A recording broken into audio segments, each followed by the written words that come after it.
ကျွန်တော်ရှိရဟောသွားတဲ့ဆရာကောင်းတန်းနဲ့ကျွန်တော်နဲ့ဘသူကအရက်ပူလဲတော့မသိဘူးစင်မြင့်ကိုစီတဲ့လူငယ်တွေကလာပြောတယ်မဟောရင်ဆရာတို့နှစ်ယောက်ကအရက်နည်းနည်းပူတယ်တဲ့ကျွန်တော်အုတ်ခဲတွေခုထားမယ်တဲ့နောက်က အုတ်ခဲတော့နည်းနည်းခုထားတယ်ဆရာကောင်းတန်းနဲ့ကျွန်တော်နဲ့ဘသူကအရက်ပူလို့ဘသူကအရက်မြင်လဲတော့မသိဘူးကျွန်တော်နောက်ကလာမယ်ဆရာချီဦးညိုကတော့အရက်မားမားရှိရှိကြီးပေါ့နော်လာပါလိမ့်မယ်မင်္ဂလာရှိတဲ့ဒီဇင်ဘာလ18ရက်နေ့ညချမ်းပေါ့ဗမာလူကတော့ကျွန်တော်လည်းသိကောင်းကောင်းမသိတော့ဘေးကဆရာကြီးမေးရတယ်ဆရာကြီးလို့ဗမာလူဘေးရောက်နေပြီလေလို့ကျွန်တော်ကောင်းကျင်မောကြည့်တော့လာလည်းတာတော့မိုးကောင်းကျင်မောကြည့်တော့လာထင်းနေတာနေတာဟုတ်ပြာသူလားနတော်လားဆရာကြီးဆိုပြာသူလားဆန်းတော်ကြော်လာပြီဆရာကြီးလာပြည့်ကန်နေပြီတဲ့ sorry နတော်လားဆန်းတော်မယ်နတော်လားပြည့်တော်မယ်ပေါ့နော်ဆိုတော့မတန်ချက်တည်ရှိတဲ့ညပါအေးလည်းနည်းနည်းပေါ့မယ်ထင်တယ်ဒီညကျွန်တော်ကနည်းနည်းအားနာပါတယ်ပေးသက်ကိုကျွန်တော်ရှိရဟောသွားတဲ့ဆရာကောင်းတန်းကခတ်တူတူပဲဟောမယ်လို့ပြောတာပဲနော်ဆရာချူကြီးတဲ့ကျွန်တော်တော့ခတ်တူတူပဲနိုင်ဘက်လောက်ဟောပြီးဆင်းပါတဲ့ဆရာတို့နှစ်ယောက်ဆရာချီဦးညွန့်နဲ့အားရပါရဟောကြပြီတော့တဲ့ညောင်းတကပေးသက်ကိုလည်းတိတ်အားနာတယ်တဲ့နှင်းနေကြတယ်မှာဗျာတဲ့နှာလေးပဲစီးမှပြင်ခက်မှာပေါ့တဲ့အေးလေအေးလာတယ်တဲ့အဲ့ဒါကြောင့် तू ကညောင်းတကပေးသက်ကိုအားနာတော့အားဖြင့် तू ကနော်နှစ်နာရီနီးပါးတော့ဟောသွားတယ်ကျွန်တော်အကူကြီးစနေတာကျွန်တော်ကအလဲရတက်လာပါလေကျွန်တော်ရှိရတက်သွားတဲ့အကိုကြီးကသူ့အသက်ကိုခုနသူလည်းသူကလည်းပြောသွားပါလေ62နှစ်တည်းဟလားတော်တော်ကြီးကြပြီကျွန်တော်တို့ကလာမဲ့ဆရာချီဦးညိုကတော့အိုကြီးအိုမပေါ့သူကတော့68လောက်ရှိမှထင်းတယ်ကျွန်တော်ကတော့ဒီသူတို့တော့နှစ်ယောက်ကြားထဲမှာကျွန်တော်လူငယ်တယောက်နေတက်လာတာပါသပင်ကိုကြည့်ရင်သိပါလေနဲ့ရွှဲနေတာနော်စေးမဆိုးထားပါဘူးဟုတ်ခက်ခဲရတယ်ကျွန်တော်ဒီနေ့ရန်ကုန်မှာစာရေးဆရာကြီးလှည့်ကြိုတဲ့အခါကျတော့ဆရာကောင်းတန်အိမ်ရောက်တဲ့အခါကျွန်တော်နဲ့ဆရာကောင်းတန်ဒီနေ့မှစသိကြတာပေါ့ဆရာချီဦးညင်နဲ့ကျွန်တော်ကတော့ပွဲတွေတော်တော်များများရှောက်ဟောတယ်တနိုင်ငံလုံးအနှံ့မဲ့ဆိုကြပါစို့ဟိုးဗမာနိုင်ငံဟိုထိပ်ဖျားပေါ့ဗျာမေခမလိခစုံတဲ့မြေကြီးနာအစပြီးတော့ဟိုးအေယော်ဒီတိုင်းအမီးဖျားဟိကျွန်တော်နဲ့ဆရာချက်နေရတော့ကိုပွဲတွေတွဲတယ်ဆရာကောင်းတန်နဲ့ကတော့ဒီနှစ်မှတခါစုံခဲ့ရတာသူ့အိမ်သွားတဲ့အခါကျွန်တော်လည်းဘာရဲလို့မဟုတ်ဘူးကျွန်တော်အိမ်ထဲမှာဘောပင်တစ်ချောင်းပါလာတာကျွန်တော်တက်တည်ပြနေသေးတယ်ဒီမှာသူလက်ဆောင်ပေးလိုက်တဲ့ဘောပင်လေးပေါ့ဆရာကောင်းတန်ပတ်ကားဘောပင်လေးတော်တော်ဈေးကြီးမှထင်တယ်1000လောက်မှရှိမှမသိဘူးဘာကြောင့်ပေးမှန်းကျွန်တော်မသိဘူးအိမ်ရောက်ချင်းကျွန်တော်ကသူ့ကိုနှုတ်ဆက်လိုက်တာသူ့ဇနီးလည်းဘေးမှာထိုင်နေတယ်ခုနကသူပြောတဲ့စကားဆိုသတိရတယ်ရှုပ်ဝက်ချက်တွေဆိုတာလေကျွန်တော်ရိုးရိုးနှုတ်ဆက်လိုက်တာသူကကျွန်တော်ကိုမိတ်ဆက်တယ်ဆရာချိုးတယ်ကျွန်တော်ကောင်းတန်ပါတဲ့ကျွန်တော်ဆရာအကြောင်းတွေအကုန်သိပါတယ်လို့အဲ့မှာရော့လက်ဆောင်တယ် present ဘာမှလည်းမသိဘူးလားကျွန်တော်လေပတ်ကားဖို့ပြင်ရလာတယ်1000လောက်တန်တယ်ဘာကျွန်တော်လည်းသူ့အကြောင်းဘာမှမသိဘူးဆရာအကြောင်းကျွန်တော်မျိုးဟာသိပါတယ်ဆိုတာ तू ကနှုတ်ပိတ်တာလားဘာလားမသိဘူးပေးလိုက်တယ်ဟုတ်လားအခုစဆုံခဲ့ကြတာပဲနော်အမှတ်တရလေးရောဒီညတော့ तू ပေးတဲ့ဘောပင်လေးကျွန်တော်အိမ်ထဲမှာဆရာချီဦးညုံနဲ့ဆရာချီမီးကတော့မျက်နှာကိုကျွန်တော်ထိုးထားတယ်ရပါတယ်ညီလေးကိုတိုက်တယ်လို့လို့ကိုလည်းပရိသတ်ကိုဘာမှမမြင်ရဘူးမဲမဲကြီးပေါ့ဗျာဟုတ်လားဆရာချီဦးညွန့်နဲ့ကျွန်တော်ရတော့ပွဲကျွန်တော်တို့ရဲ့ခါကျွန်တော်တို့ညီကိုတွေတိတ်တရိရတာပဲဒီရောက်တဲ့ခါကျွန်တော်ခုညတွင်းချင်းပြန်ပါကျွန်တော်တို့ချိန်ပြီးခဲ့ရင်လေဆရာချီဦးညွန့်ပြီးတာကျွန်တော်တို့ကားနဲ့ပြန်ရမှာပါအမှတ်တရတွေတော့စာပေဟောပြောပွဲမှာအများကြီးပဲကျွန်တော်အမှတ်ရဆုံးကတော့ကချင်ပြည်နယ်မြစ်ကြီးနားဘက်သွားတဲ့ခရီးပေါ့တိတ်လွမ်းစရာကောင်းတာပဲကျွန်တော်တို့ကြံခဲ့တဲ့ဘယ်လောက်ကလဲဆိုတော့6နှစ်လောက်ကပေါ့နော်2005ခုနှစ်နော်ဆရာချစ်ကျွန်တော်သွားကြတာဆရာချီဦးညိုပါတယ်ရုပ်ရှင်ဒါရိုက်တာနာမည်ကျော်ဒါရိုက်တာကြီးပေါ့ဗျာအကယ်ဒမီဒါရိုက်တာကြီးကြည်စိုးထွန်းပါတယ်အကိုကြီးပါပဲနော်ဒါရိုက်တာကြည်စိုးထွန်းရဲ့ကျွန်တော်ရဲ့ဆရာချစ်တယ်ကချီပြည်နယ်ကဖိလို့ကျွန်တော်တို့သွားကြတယ်ရောက်ထရကျွန်တော်တို့မန္တလေးကနေရထားနဲ့ဆင်းပြီးကျွန်တော်တို့မိုးညင်းမိုးကောင်းဖားကန့်လုံးခင်းမြစ်ကြီးနားဝိုင်းမော်သွားရတာအဲ့မှာမှတ်မှတ်ရကျွန်တော်တို့ဖားကန့်ကြောက်စိမ်းတော်တဲ့ရောက်တဲ့အခါကျတော့အားလုံးတချို့လည်းရောက်ခုမှာပေါ့ဗျာကြောက်စိမ်းတော်ဆိုတော့တောင်ကြီးတွေပတ်ဝိုင်းလို့မြောက်ဖျားနော်မြောက်ဖက်တောင်ကုန်းဒေသပေါ့အဲ့ဒီမှာဟိုနေရာဒေသခေါင်တော်လဲပဲကြောက်စိမ်းလုပ်ငန်းကောင်းတဲ့အခါကျတော့တအားချမ်းသာနေကြတာပေါ့နော်ကြောက်စိမ်းဆိုတော့နော်ကုမ္ပဏီတွေဆိုတော့အဲ့ဒီမှာဖွင့်ထားတဲ့ဘဏ်တွေကလည်းတနေ့ကိုသွင်းတဲ့ပတ်စံကိုလူတယောက်လာသွင်းတဲ့ပတ်စံဟာတင်းကိုတောင်းတဲ့ချီသွင်းနေတဲ့နေရာကြီးပေါ့ကျွန်တော်တို့တထေးတွေကဖိတ်တဲ့အခါကျတော့ကျွန်တော်ရဲ့ဆရာချစ်ကေဒိုက်တာကြည်စိုးထင်းကိုကျွန်တော်တို့ဗမာထားလဲဆိုတော့အဲ့ကချင်ပြည်နယ်မြောက်ထဲမှာတောင်လေးပတ်ဝိုင်းထားတဲ့အလေတက်တွေကဟိုတယ်ကြီးတစ်ခုမှထားတယ်နာမည်အခုလေးကျွန်တော်မှတ်မိပါတယ် JCD တဲ့ Jake ကတော့ကြောက်စိမ်းပေါ့ဗျာ CD ကမြို့တော်ဆိုတော့ကြောက်စိမ်းမြို့တော်ဟိုတယ်ကြီးပေါ့သုံးနှစ်တက်ကြီးပေါင်းလိုက်တာ ကြောက်စိမ့်ပြလို့ဆိုတဲ့အတိုင်းပဲသူကအဲ့ဟိုတယ်ကိုလည်းသူကကြောက်စိမ့်အသားတွေနဲ့ပေါ့ဗကာသားတွေဘေးသားတွေနဲ့စောက်တာလားတယောက်တစ်ခန်းပေါ့ဟိုတယ်ကစောက်ခါစားလားဘာလားမသိပါဘူးဗျာပစ္စည်းတွေအားလုံးက brand new တွေပေါ့အသစ်တွေဆိုတော့မှုရလည်းအသစ်အေးအခင်းလည်းအသစ်အိမ်သားတွေလည်းအသစ်ပေါ့အားလုံးကဟိုနေဘိုးတိုင်းအိမ်သားတွေကျွန်တော်လည်းကျွန်တော်အခန်းလေးမှာကျွန်တော်နေရင်းနဲ့မနေ့မိုးလင်းတဲ့ခါကျတော့အိမ်သားတက်မယ်ဆိုပြီးကျွန်တော်ဒီပြောပြရစီတော့ဘိုးတိုင်းအိမ်သားလေးထိုင်နေကိုကိစ္စဝိစ္စပြီးတဲ့အခါကျတော့ကျွန်တော်တို့ဗမာပြည်မှာပြောင်းလဲလာတာတွေအများကြီးရှိပါတယ်ကျွန်တော်တို့ရှစ်ခေတ်ကျွန်တော်တို့အဖိုးဖွားတွေလက်ထက်ကတော့အိမ်သာတက်ပြီးဆိုရင်ကျွန်တော်တို့ကဒုံးနဲ့သုံးကြတာပဲနားနဲ့မော်ကဖွားနဲ့နာပဲဟိုးအလောင်းဖျားလဲဒုံးနေပဲကြက်စစ်သားလဲဒုံးနေပဲအနောထာမင်းစောလဲဒုံးနေပဲဆိုထုံးခဲ့ကြတာဟုတ်နည်းနည်းလေးပြောင်းလဲလာတာဘယ်တော့ကြာမှပြောင်းလဲလာလဲဆိုတော့ကျွန်တော်တို့သမိုင်းမှာဖတ်တာတော့ဘိုးတော်ဖျားတယ်ဘိုးတော်ဖျားနဲ့ရောင်းရင်းများဆိုတဲ့စာလေးကျွန်တော်ဖတ်ဖူးတယ်လေဖတ်တဲ့ခါကျတော့ဘိုးတော်ဖျားလက်ဆက်လျောက်ဘိုးတော်ဖျားကသူ့အိမ်သားကိုတဲ့သူ့ရဲ့ငယ်ပေါင်းရောင်းရင်းတယောက်ကိုခေါ်လာတဲ့အခါကျတော့သူ့ငယ်ပေါင်းရောင်းရင်းရဘိုးတော်ဖျားရဲ့အိမ်သားကိုဝင်ကြည့်တဲ့အခါကျတော့ဘာသွားတွေ့လဲဆိုတော့တပည့်ကလေးတွေနောက်ပါလေစက်ပြာလူဟာလေးတွေနောက်လက်တော့ပေါ်ဟာလေးဗာလေးတွေ့တဲ့အခါကျတော့မှရေအိမ်ုံလေးနဲ့ပေါ့မေးတယ်တဲ့ဘိုးတော်ဖျားကိုအလုံးပြည့်တယ်ပဲဘိုးတော်ဖျားဆိုဒီမှာအလောင်းဖျားရဲ့တက်တရသားတော်ကြီးပါနော်ဘိုးတော်ဖျားဘိုးတော်ဦးဝိုင်းလည်းခေါ်တယ်အဲ့ဒါမေးတယ်တဲ့ဟေ့ကိုဝိုင်းနေအိမ်သားကြီးကဘယ်လိုလဲပေါ့နေပေါင်းနေဆိုတော့နေငါပြောကြတာဒီမှာရေလေးတွေနဲ့နေရဇလုံးလေးတွေနဲ့ဆက်ပြာကလေးတွေနဲ့တပည့်ကလေးတွေနဲ့ဗာလဲဆိုတော့တုတ်တွေပါဒီမသုံးလားဆိုတော့ဘိုးတော်ဖျားကပြောတယ်တဲ့ဘယ်သုံးလို့ရမလဲကိုအောင်ရေဘယင်ဆိုတော့လည်းဘယင်တိုင်းစံမြန်းတာပေါ့တုတ်ကတိတ်ရိုင်းတာပဲဆိုတော့မှနင်တို့ပစ္စည်းတွေကတိတ်များနှုတ်နေသလားပေါ့ဒီလူတွေကိုခန္ဓာကိုတော့နှုတ်တယ်ပြောနေတာပြောင်းလဲတာပုံလေးအခုခေတ်ကျတော့ကျွန်တော်တို့ကဒုံးနဲ့သုံးသူဆိုတာရွာတွေမှတပါမရှိတော့ပါပဲနော်ကျွန်တော်တို့ waste paper ကိုစက်ကိုနှုတ်လေးတွေသုံးကြတယ်တချို့အိမ်တွေရင်းနဲ့သုံးပြီးတော့လက်နဲ့ပဲတတ်ရှင်းလုပ်ပြီးတော့ဆက်ပြန်နဲ့ဆေးပါညာလုပ်ကြတာအခုနောက်ပိုင်းတိုးတက်လာတဲ့ခါကျတော့ကိုယ့်ရဲ့ကိုယ်ခန္ဓာနဲ့ကိုယ့်ရဲ့မစင်ညစ်ပတ်တဲ့ပစ္စည်းကိုလက်နဲ့တော့မထိတော့ဘူးကျွန်တော်တို့ဒီလိုဟွာလေးတွေပေါ်လာတယ်ဘာခေါ်မလဲဒီလို water gun ပေါ့ရေတနက်ကလေးတွေပေါ့ကိစ္စဝိစ္စပြီးတာနဲ့ရေတနက်ကလေးကိုဘေးကဆွဲလိုက်ကိုယ့်ဥစ္စာရဲ့တဲ့တဲ့ကိုချိန်လိုက်နည်းနည်းတော့အန်တော့ပြင်းထားတာပေါ့အသုံးမတည့်တဲ့ခါကျရင်ဟုတ်တယ်မလားပြီးရင်ခလုတ်ကိုဆွဲကြည့်လိုက်ချင်းရေပန်းထွက်လာတဲ့ခါကျရင်ဒါလက်နဲ့မထိပဲတော့ရေပန်းနေနဲ့တန့်ရှင်းစင်ကြယ်ပြီးတော့ကိစ္စဝိစ္စပြီးတော့ထလာရုံပါပဲကျွန်တော်တို့မြကြီးနားအဲ့ဒီဟိုတယ်ကလည်းအဲ့လိုလုပ်ပေးထားတာနည်းနည်းလေးသူကကြမ်းတမ်းနေထင်ပါတယ်အစ်စ်ဆိုတော့ကျွန်တော်ကအဲ့မမလင်းနဲ့အိမ်သားမှာထိုင်ပြီးတဲ့အခါကိစ္စလည်းပြီးရောအဲ့ water guns ကိုကျွန်တော်ကင်ပြီးတော့ကျွန်တော်တဲ့တဲ့ကိုချိန်ပြီးပေါ့ဗျာမျက်စိနဲ့မြင်ကြည့်ပေါ့နော်ဆွဲကြည့်လိုက်တာရန်ကုန်မြို့မှာအဲ့လိုပြင်းထန်တဲ့ရေမရှိဘူးဗျာရိုးပြူပိုက်လဲကရေတောင်အဲ့လိုပြင်းမှမထင်ဘူးကျွန်တော်တပိတ်လောက်မြင့်တော့သွားတယ်ဂိမ်းဆိုပြီးတော့ဟာနောက်နည်းနည်းလျှော့ကြည့်တဲ့အခါကျတော့ရေကမထွက်ပြန်ဘူးတင်းတော့လည်းမြောက်တယ်သွားတယ်အဲ့ဒါနဲ့ကိစ္စဝိစ္စပြီးတော့ကျွန်တော်စိတ်ထဲမျက်နှာမကောင်းမင်းနဲ့ဂရီလေးပေါ်အသာမေးပြီးတော့မြောက်ဖက်တောင်ကုန်းပေါ်ကချင်တောင်တန်းတွေဟိုကြည့်ဒီကြည့်ရှောက်ကြည့်နေတာပေါ့ဗျာဆရာငယ်ပြီးတော့အဲ့ဒါနဲ့ကျွန်တော်ဝရန်တာလေးထွက်လာပြီးတော့ဟိုဘက်ခန်းလှမ်းကြည့်တော့ဆရာချီဦးညိုသူကဆေးဘောလေးတမဆိုတော့ဆေးဘောလေးလေးကိုတောက်ပြီးသူကအဲ့ဒီဝရန်တာလေးမှာသူကလက်လေးမေးထောက်ပြီးတော့ဖွာရင်းနေသူကကချင်တောင်တန်းကြီးတွေကိုငေးမျောနေတယ်တောင်နေကြီးပဲဘာမှရက်ကွက်မရှိဘူးနော်မျက်စိနဲ့မြည်စမ်းဟိုတယ်ပတ်လည်းမှာတောင်နေကြီးပဲသူက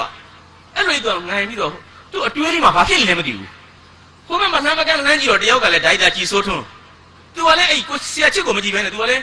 မျက်နှာမကောင်းဘူးနဲ့ဟိုဘက်လေးကိုမေးနေတာအဲ့ဒါနဲ့သဘောကျတယ်ဟာတဲ့ကျွန်တော်အဲ့ဒါနဲ့ထွက်လာပြီးတော့သူ့မျက်နှာလှမ်းကြည့်တော့ကိုကလူငယ်လေလူကြီးကိုလှမ်းမမေးရဘူးအဲ့တော့ဆရာချစ်ကသူကလူကြီးပြီတတ်သူကစမေးတာဘိုးချိုးတယ်ဘယ်လိုလဲတဲ့လူတွေကမျက်လုံးချင်းစကားပြောတယ်နော်သူမေးတာကိုကျွန်တော်သိနေတယ်ဘယ်လိုလဲဆိုတာကိုဟိုကပဲမေးတာဖြစ်ရမယ်ပေါ့နော်အဲ့ဒါနဲ့မျက်လုံးချင်းစကားပြောတယ်ဆိုတာဒါမျိုးပြောတာလားမသိဘူးကျွန်တော်ကဘိုးချိုးဘယ်လိုလဲဆိုတော့ကျွန်တော်ဟဲ့အဲ့မှာနေဆရာချစ်လို့နည်းနည်းပြင်းထန်ကြမ်းတယ်လို့ရဲ့လို့သူကအဲ့ဆေးမလေးတောင်းရင်းနဲ့အေးကိုလည်းအဲ့ဒါနင့်ပြောချင်လားတဲ့တမျိုးကြီးပဲဟာတဲ့ဆိုတော့ဟိုဘက်ကိုလမ်းပြီးတော့လေဒိုက်တာကြည်စိုးထုံးကလည်းအေးညီလေးတို့ကိုလည်းအိတ်တိုင်းပဲတဲ့ကျွန်တော်ထင်ပါတယ်တော်တော်ပြင်းထန်ပါတယ်မြကြီးနားရောက်တော့မှကျွန်တော်မြကြီးနားပြန်ရောက်တော့မှမြကြီးနားမြို့ရဲ့ဗာလဲဗျာဟိုနာမည်ကျော်ဟိုတယ်ကြီးပေါ့နန်းသီတာ River Side ဆိုတဲ့ဟိုတယ်ကြီးမှာထားတယ်သူကတော့ foreigner တွေဗာလေတဲတဲ့ခါကျတော့သူကတန်းတန်းရှင်းရှင်းတတ်တတ်ရဲဆိုသူကနည်းနည်းလေး smooth ဖြစ်တယ်ပေါ့ဗျာနည်းနည်းလေးရေလေးတွေပက်ဖြန်းနေပုံကနည်းနည်းလေးနုညံ့တာပေါ့အဲ့ဒီကြတော့မှကျွန်တော်ကဆရာချစ်ကိုတခါမေးရတယ်ဆရာချစ်လို့ဘယ်လိုလဲအနေထားဆိုတော့နည်းနည်းလေးပြော့တယ်ကွာတဲ့ဘယ်လိုဖြစ်လို့စိတ်ထဲဘယ်လိုဖြစ်နေလဲလို့ ရင်းနှမှာဟာတာတာကြီးกว่าတယ်မဲသူကဩဆရာချစ်ဒုက္ခပဲပါညာတဲ့အဲ့လိုပေါ့နော်ခကြီးတွေလျှောက်သွားပါညာစပြီးခကြီးတွေတော်တော်နှံ့ပါတယ်ကျွန်တော်တို့အဖွဲ့တွေပြောစရာတွေလည်းပါမောစရာတွေလည်းပါပေါ့အခုတော့ရန်ကုန်မြို့နဲ့မလှမ်းမကမ်းတနာရီခွဲ2နာရီလောက်နဲ့ကားမောင်းတာနဲ့ရောက်လာတဲ့မြောင်းတကာမြို့လေးပေါ့တိုက်နေလေးပေါ့နော်ရွာလားတိုက်နေလားကျွန်တော်လည်းမသိပါဘူးရောက်ရှိလာပဲကျွန်တော်ညီကို3ယောက်ကျွန်တော်အလဲမှာဟောတယ်လူကျွန်တော်ခေါင်းစဉ်ပေးထားတာလည်းပါလဲဆိုတော့နှလုံးသားကိုလှဆင်မှာပေးထားတယ်ကျွန်တော်နည်းနည်းပါးပါးဟောပြီးဆင်းသွားမှာပါကျွန်တော်အကိုကြီးဆရာချစ်မနေ့ကလာပြီးတော့လဲပဲသူကတဘာဝစာအခန့်ရှိတဲ့ပုဂ္ဂိုလ်ဖြစ်တဲ့အတွက်စကားများများပြောနိုင်မယ်လို့ကျွန်တော်ယုံကြည်တယ်ဒါကြောင့်ဆရာချစ်ကိုကျွန်တော်များများပြောစေခြင်းတယ်ဒါကြောင့်ကျွန်တော်အလဲမှာပေးသက်ကိုတတ်နိုင်ဆုံးချုပ်ပြီးတော့တနာရီလောက်ပေါ့နည်းနည်းအားမရရင်လည်းကျွန်တော်တနာရီ15ပေါ့အဲ့ဒါမှအားမရရင်တနာရီခွဲ2နာရီလောက်အဲ့လိုပါပဲ2နာရီခွဲလောက်ပေါ့နော်အဲ့လိုပြောပြီးရင်ကျွန်တော်ဆုံးမယ်လို့ကျွန်တော်ရည်မှန်းထားပါတယ်အမတန်ကြက်တရရှိသောမြောင်းတကာဒေသပါဗမာပြည်မှာစာပေဟောပြောတွေလုပ်လာခဲ့တာနှစ်ပေါင်း60ကျော်90နီးပါးရှိလာခဲ့ပါပြီဒီမှာလူကြီးသူမတွေရှိမှဆိုရင်လည်းတချို့လည်းသိမှာပါစာပေဟောပြောဝင်များစတင်ခဲ့တာကျွန်တော်ဂျပန်ခေတ်ထက်ကစခဲ့တယ်1944တဲ့ကျွန်တော်စောက်လေးပြန်လှန်တော့လေတိတ်စစ်မလို့ကောင်းတာပဲနော်လွတ်လပ်ရေးမရသေးတဲ့နှစ်ကာလတွေပေါ့ကျွန်တော်နိုင်ငံ1948မှာရတယ်ဆိုတော့1944တည်းကဒီလိုပွဲတွေစတယ်ဆိုတော့ကြာခဲ့ပြီပေါ့2010နှုတ်တာကြည့်ပြီတော့ဂျပန်ခေတ်ကြီးပေါ့အဲ့ဒီကနေစပြီးကျွန်တော်တို့စင်ဆက်မပြတ်လှုပ်လာခဲ့ကြတာဒီနေ့ရောက်လာကြတာပါပဲတချို့မြို့တွေရွာတွေမှာလည်းနှစ်တိုင်းကျင်းပါတယ်တချို့မြို့တွေရွာတွေမှာကြောက်လည်း2နှစ်ချ3နှစ်ချတချို့အနှစ်30မြောက်တချို့လည်းအနှစ်40မြောက်ပေါ့သို့တော်လည်းပဲရွာလေးတွေဘာလေးတွေမှာတော့လှုပ်တာတော်တော်ရှားပါပါတယ်ညောင်းတကာကတော့မြို့ကြီးတိုင်မဟုတ်တော့လည်းပဲဒီအစင်လာလေးကိုခုလိုဆက်ထင်းနေတဲ့အတွက်အမတန်မှမင်္ဂလာကျက်တည်ရှိတဲ့ညလို့ကျွန်တော်ပြောချင်ပါတယ်အခုနပဲကျွန်တော်တို့မဟောခင်မှာကျွန်တော်ဒီကျောင်းလေးကိုလိုက်ပြီးပတ်ကြည့်တဲ့အခါအမှတ်တရလိုက်ကြည့်တဲ့အခါကျတော့ဟိုနားမှာအဆောင်လေးတစ်ဆောင်တွေ့တယ်နော်စိတ်ထဲမှာကျွန်တော်အတိတ်ကိုပြန်ရောက်သွားသလိုပဲစာရေးဆရာကြီးတက်တိုးနဲ့ဇနီးတဲ့ဒေါ်နုရင်ကောင်းမှုတယ်ဩဆုံးသွားရှာပြီဖြစ်တဲ့ကြပြားဆရာစာရေးဆရာကြီးဇနီးမောင်နှံရဲ့အလှူဒါနပေါ့ဆရာကြီးတက်တိုးဆိုတာကျွန်တော်နိုင်ငံမှာနာမည်ကျော်စာရေးဆရာကြီးပါအင်္ဂလိပ်စာလည်းတိတ်တော်ပါတယ်တက်တိုးအဘိဓမ္မာကိုလူတိုင်းအိမ်မှာကြိုက်ထားပါတယ်နုရင်ဆိုတာကတော့ခလေးကြပြားတွေအများကြီးတဲ့ကြပြားဆရာမကြီးပါဗမာပြည်မှာဘလို့မှပယ်ရှားလို့မရတော့ကိုညံကုန်းမြို့သားဆရာကြီးမင်းသူရဲ့ညီမရင်းခောက်ခောက်ပါသူတို့ဇနီးမောင်နှံရဲ့အဆောင်လေးကိုတွေ့တဲ့အခါကျွန်တော်တတိယမိတယ်ဆရာကြီးနဲ့ဆရာမနဲ့ကျွန်တော်ရင်းနှီးပါကျွန်တော်ကိုညံကုန်းသားဆိုတော့အေးကွာညီလေးရဲ့တတိယလိုက်တာလို့ဆရာတက်တွန်းနဲ့ဒေါ်နုရင်ကျွန်တော်သိပြီးသားဆရာတက်တွန်းကကျွန်တော်မခွေးသားလို့ကျွန်တော်ကြောက်ဘူးသားဘူးသူတို့နှစ်ယောက်နဲ့ဒီရွာနဲ့ဘယ်လိုပတ်သက်တယ်လဲကျွန်တော်မေးရတယ်သူတို့နှစ်ယောက်ဘာလို့ဒီရွာမှာဒီကြောင်းလာပြလာလဲဆိုဒီနေကံကြပြားဆရာလေးကိုသိငင်းရကျွန်တော်ကိုပြောတယ်ဆရာချိုးတဲ့ဇလန်းနေရှိတယ်တဲ့ဆရာတက်တိုးနဲ့ဒေါ်နုရင်ရဲ့သမီးတယောက်ကကျောင်းဆရာမလေးတဲ့ဘီးဒီတက်တာပေါ့သူကျမ်းရေးဖို့အတွက်ရွေးလိုက်တဲ့အခါဒီရွာကြတယ်တဲ့ဒီကျောင်းမှာလာပြီးတော့သူ့ရဲ့ကျမ်းအတွက်လာပြီးတော့ပြုစုသွားတာတဲ့ဒါကြောင့်ဒီကျောင်းကိုတန်အောင်စင်ရှိတဲ့အတွက်သူ့အဖေနဲ့မျိုးသွားပြန်ပြောပြတဲ့အခါဆရာတက်တိုးနဲ့ဒေါ်နုရင်ကဒီကျောင်းလေးကိုလာဆူသွားတာပါအေးကွာတိတ်ကျက်တွေရှိတယ်ကွာတကယ်စာပေကံကောင်းတဲ့ကြောင်းလေးပေါ့နော်ဆရာတက်တိုးဆရာနုရင်နော်ဆရာမကြီးဒေါ်နုရင်ဆရာမင်းသူဝင်ဒီလိုအတိုင်းဝင်လေးပါပဲရောက်လာခဲ့တဲ့ကြောင့်မဝမ်းသာပါလေကျွန်တော်ခေါင်းစဉ်ပေးထားတာနှလုံးသားကိုလှဆင်ပါပေးထားတယ်ပေါ့ညောင်းတကပေးသက်ကိုကိုယ့်ရဲ့ညီတွေညီမတွေလို့သဘောထားပြီးတော့ပေါ့ကျွန်တော်တဲ့ရွယ်သူတွေရှိမယ်ဆိုရင်လည်းကိုယ့်ညီကိုမောင်နှမတွေပေါ့ကျွန်တော်နဲ့ကြီးသူများပါခဲ့မယ်ဆိုရင်ကျွန်တော်ဦးလေးရွယ်အတော်ရွယ်တွေပေါ့စာပေဟောပြောပွဲဆင်ကြီးပေါ်ကနေစာရေးဆရာတယောက်အနေနဲ့ကြီးကြီးကျယ်ကျယ်လျှောက်ပြောနေတဲ့သဘောမထားဘဲနဲ့ကိုယ့်ရဲ့ညီကိုမောင်နှမတယောက်ကိုယ့်ရဲ့တူကိုယ့်ရဲ့သားတယောက်ကနေပြီးတော့တို့ရွာတို့မြေပြန်လာပြီးတော့တို့နဲ့တရင်တနည်းစကားလက်ဆောင်ကြတာပါလားလို့ဆိုတဲ့စိတ်မျိုးပဲကျွန်တော်ထားစေချင်ပါတယ်ကျွန်တော်လည်းပညာရှိမဟုတ်ပါဘူးအဲ့တော့ကျွန်တော်အားမလို့အားမရဖြစ်နေတဲ့အစိတ်ပိုင်းတွေဒီခေတ်ကြီးကိုအများကြီးရှိတာပေါ့ကျွန်တော်ရဲ့စာအုပ်တို့မှာကျွန်တော်ရေးမှုတယ်ဒီနေ့ခေတ်လူငယ်တွေဟာလို့အများအဖြစ်လူငယ်တွေပေါ့အလှပြင်လိုက်ကြတာသပင်ဖြားနေစပြီးတော့ဟိုးခြေတန်းပြားအထိအလှပြင်လို့မဝနိုင်ကြပါဘူးသပင်ကိုအယောင်မျိုးမျိုးဆိုးတယ်ပုံစံမျိုးမျိုးလုပ်တယ်ကောက်တယ်ကွေးတယ်ဖြောင်းတယ်ခေါင်းတယ်မျိုးမျိုးပေါ့ပြင်ရတယ်ခုခေတ်လူငယ်အများစုပေါ့ကျွန်တော်တို့အသက်အရွယ်နဲ့လူကြီးတွေလည်းမပါတော့ပါဘူးဒီနေ့မျက်နှာကိုလည်းသူတို့မျိုးမျိုးပြင်ရတယ်မိတ်ကပြင်နေပါပြင်နေရွှေသွင်းနေစသဖြင့်ပေါ့ဗျာမျက်ခုံးမျိုးကိုနှုတ်တယ်စိုက်တယ်နှာခေါင်းခွဲတယ်အဖော်တယ်စသဖြင့်ပေါ့နော်နှာခေါင်းကိုပြင်တယ်သွားတွေမှာသွားတွေကိုခေါ်တဲ့လူကနောက်ကိုပြန်ဆုပ်တယ်ကျဲလူကစီးတယ်ဟာသွားတွေမှာဆိုရင်ရေတဲ့ခါမှာလက်ထောင်းဆိုပြီးတော့စိန်နေထဲ့တယ်စသဖြင့်ပေါ့ ကိုလုံးကျွန်တော်တို့ကဒီသပင်ပြားစာယူခြေတန်းပြားအထိပေါ့ကိုလုံးပေါ်လှအောင်ကျွန်တော်တို့အလှပညာတွေအစီချတယ်မျိုးစုံလုပ်ကြတယ်ဟုတ်လားနော်မိတ်ကလူမေခြေတဲ့လက်သေးအစားကျွန်တော်တို့ဗာဒီဇိုင်းတွေပေါ်မယ်စသဖြင့်ပေါ့ဒီလောက်တောင်တကောလုံးအလှပြင်နေတဲ့လောကကြီးမှာဖြစ်ကြီးထဲမှာကျွန်တော်တို့ညီများကျွန်တော်တို့ညီမများတူများတူမများအားလုံးပေါ့ဒါလေးတွေကိုတော့အလှပြင်မှုများမင်းနေလေသလားလို့ကျွန်တော်ကစိတ်ထဲမှာကျွန်တော်တွေးမိတာဒါလေးဆိုတာကျွန်တော်ဒီအင်ဂျီတီတော့မဟုတ်ဘူးနှလုံးသားပေါ့ heart ပေါ့ဗျာ mind ပေါ့ဗျာ spirit ပေါ့ဗျာ soul ပေါ့ဗျာကျွန်တော်တို့ယင်တဲ့အသေးတွေကအရာတွေကိုကျွန်တော်တို့မပြင်ကြတော့ဘူးလားအားနေတော့ကျွန်တော်ထင်လို့ဒါကြောင့်ဒီခေါင်းစဉ်လေးကျွန်တော်ပေးထားနှလုံးသားကိုလှဆင်ပါ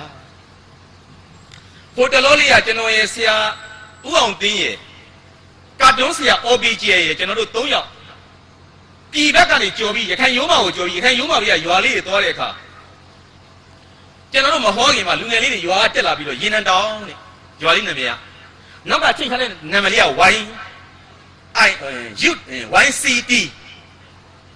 Youth YIC Youth Information Corner Youth ကလူငယ်အဲ့ရတော့ information ရတော့တရင်အချက်လက်ပညာပေါ့ဗျာနောက် C က corner ဆိုတာတောင်လေးတစ်တောင်ပေါ့ခြံလေးတွေတက်လာပြီးတော့ဗျာဒီချက်ကလေးတွေနဲ့ဘောင်းမီရှည်လေးတွေနဲ့တချင်းဆိုကြတဲ့ရွာလေးတွေရွာမှာနောက်ကစာလေးကလည်း YI ဆိုတော့ Youth Information Corner YNC ပေါ့ညီလေးတို့ဘာအဓိပ္ပာယ်လဲကျွန်တော်တို့လူငယ်လူရွယ်လေးတွေဟာတဲ့ဒီလောကကြီးရဲ့အကျိုးတတောင်းတနေရနေပြီးကျွန်တော်တို့အလှဆင်ញင်လို့ကျွန်တော်တို့ဖွဲ့ထားတာပါတဲ့ရခိုင်ရုံးပါပေးမှာမင်းဘာလုပ်တာလဲလို့ကျွန်တော်စိုက်ရက်တွေထောင်ထားတယ်ဗျာတဲ့ရွာသားတွေစာဖတ်လို့ရအောင်ကျွန်တော်လုပ်တယ်ဗျာနံပါတ်1ကနှစ်ကျွန်တော်တို့ဂီတာတွေပဲတီးပြီးတော့ကပြတယ်ဗျာ3ကျွန်တော်လက်ဆေးဖို့ကျွန်တော်သင်တယ်ဗျာတဲ့သားဆက်ချဖို့သင်တယ်ဗျာတဲ့ကာလာအိုကေဆိုရတယ်ဗျာတဲ့ပြက်ဆက်ကကြတယ်ဗျာတဲ့အားစားလုပ်တယ်ဗျာတဲ့အဲ့လူငယ်တွေတော့တွေ့ရတယ်ကျွန်တော်တို့မဟောခင်သူလူငယ်လေးတွေတက်လာပြီးတော့10ရောက်တက်ပြီးတချင်းဆိုရတဲ့အခါကျွန်တော်ရဲ့ကာတွန်း OBJ ရဲ့ကျွန်တော်တို့အဲ့အောက်ကအရှင်လန့်လန့်ငုတ်တုတ်ကြီးထိုင်ပြီးတော့မြေ့ကြတယ်တချင်းလေးကလည်းမြမအတန်တချင်းလေးပေါ့နှလုံးသားကိုလှဆင်မှာကြက်တည်ရှိလိုက်တာရုံးမပေးမှာရကျွတ်လူကြီးတွေကြားဘူးတဲ့တချင်းလေးပါလူတို့နှလုံးသားအမုန်းမပွားကြဘူးမေတ္တာစွတ်ဖြန်းရှစ်ပန်းဆိုင်ကျွဲအကျဉ်းသာတရားတွေထားမှစိတ်ထားမြတ်မယ်အမြဲတမ်းတွေးဆဝဲအသင်းမှာအေးအေးမြဝဲယတနာရွှေမှုရွာဖြိုးပါစီကွယ်နှလုံးသားဝဲအမုန်းတရားဖယ်အပြုံးများကြွယ်ကြစီကွယ်ကီးမုတ်လေးနဲ့ဆိုနေရနော်တန်လေးတနာလေးနဲ့ပေါ့အကျဉ်းချက်တင်ရှိပေါင်းလိုက်တာပါသေးတယ်ဒုတိယဘက်ကပါစိန်ရွှေယတနာနီလာပလဲသွဲစီကဆွဲမှလှမယ်မထင်ွယ်အလှဆိုတာအစင်းမြေသင်္ခါရပဲကွယ်သိကောင်းတာပဲနော်စိန်ချင်းရွှေတွေမြတွေပလဲတွေစီမမဟုတ်ပါဘူးတဲ့လှတာမဟုတ်ပါဘူးတဲ့သူလည်းလှတာပေါ့ဒါမှလှတာမဟုတ်ပါဘူးတဲ့စိန်ရွှေယတနာနီလာပလဲသွဲစီကဆွဲမှလှမယ်မထင်ွယ်အလှဆိုတာအစင်းမြေသင်္ခါရပဲကွယ်ယောသားတိမ်မွေ့သဘောကဖြူစင်လောကကိုအလှဆင်နိုင်လိမ့်မယ်အစင်မြတ်မောလှပါရင်ရင်ထဲကလှသာတွေ့ကွယ်အပြုံးများနှလုံးလှပါစေကွယ်ဘုန်းစကားမဆိုကြစင်သာတကယ်နှလုံးသားကိုလှဆင်ပါကွယ်တရားစီလူငယ်ဆိုကြတာဒီပုတ်ကလေးနဲ့ရခိုင်ရုံးမပေးကညလှပါကျယ်ရလက်လို့ဟာဒီလေးမြင်ကြီးထဲမှာကျွန်တော်တို့မြည်ကြလူကြီးတွေဆရာဦးအောင်တင်းကိုကျွန်တော်ပြောလို့ဆရာဦးအောင်တင်းလို့လူကြီးတွေဖြတ်ခဲ့တဲ့လောကကိုလူငယ်တွေပြန်တည်ဆောက်နေပြီနော်ဆရာကဘာမှဆရာကြည့်လိုက်လို့စစ်ဖြစ်တာလို့လူငယ်တွေရောက်မဟုတ်ဘူးနော်ဆရာကဘာစစ်တယ်ဖြစ်တာလူကြီးတွေရောက်ဖြစ်တာဆရာစစ်ဖြစ်လို့ကြံခဲ့တဲ့မြို့တွေရွာတွေကိုဘယ်ကောင်တွေတည်ထောင်ခဲ့လဲလူငယ်တည်ထောင်တာဟိတ်ကောင်တွေဟာ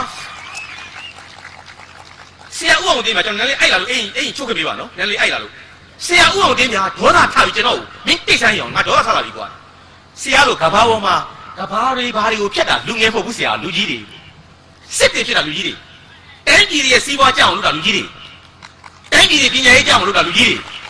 လက်ပေါ်မတီးနဲ့ကျွန်တော်ကဘာကိုပြောတာနော်ကဘာကြီးကိုပြောတာအတိတ်ကတမျိုးမပေါင်းနဲ့ဟုတ်အဲ့တော့ကျွန်တော်တို့ပြန်လဲတီဆောက်တော့ဘယ်သူတီဆောက်ကြလဲရှားတိတ်ကလေးတွေပေါ့ဗျာရွာတွေမြို့တွေမှာနော်သွေးထူကြမယ်ကွာဆေးရုံမှာဟာဒါမျိုးကလေးတွေစာမတရားဘူးကွာပရိုက်တာကြောင့်လေးထောင်နေတို့တင်မယ်ကွာအဲ့ဒါသူပဲလုံကြတာ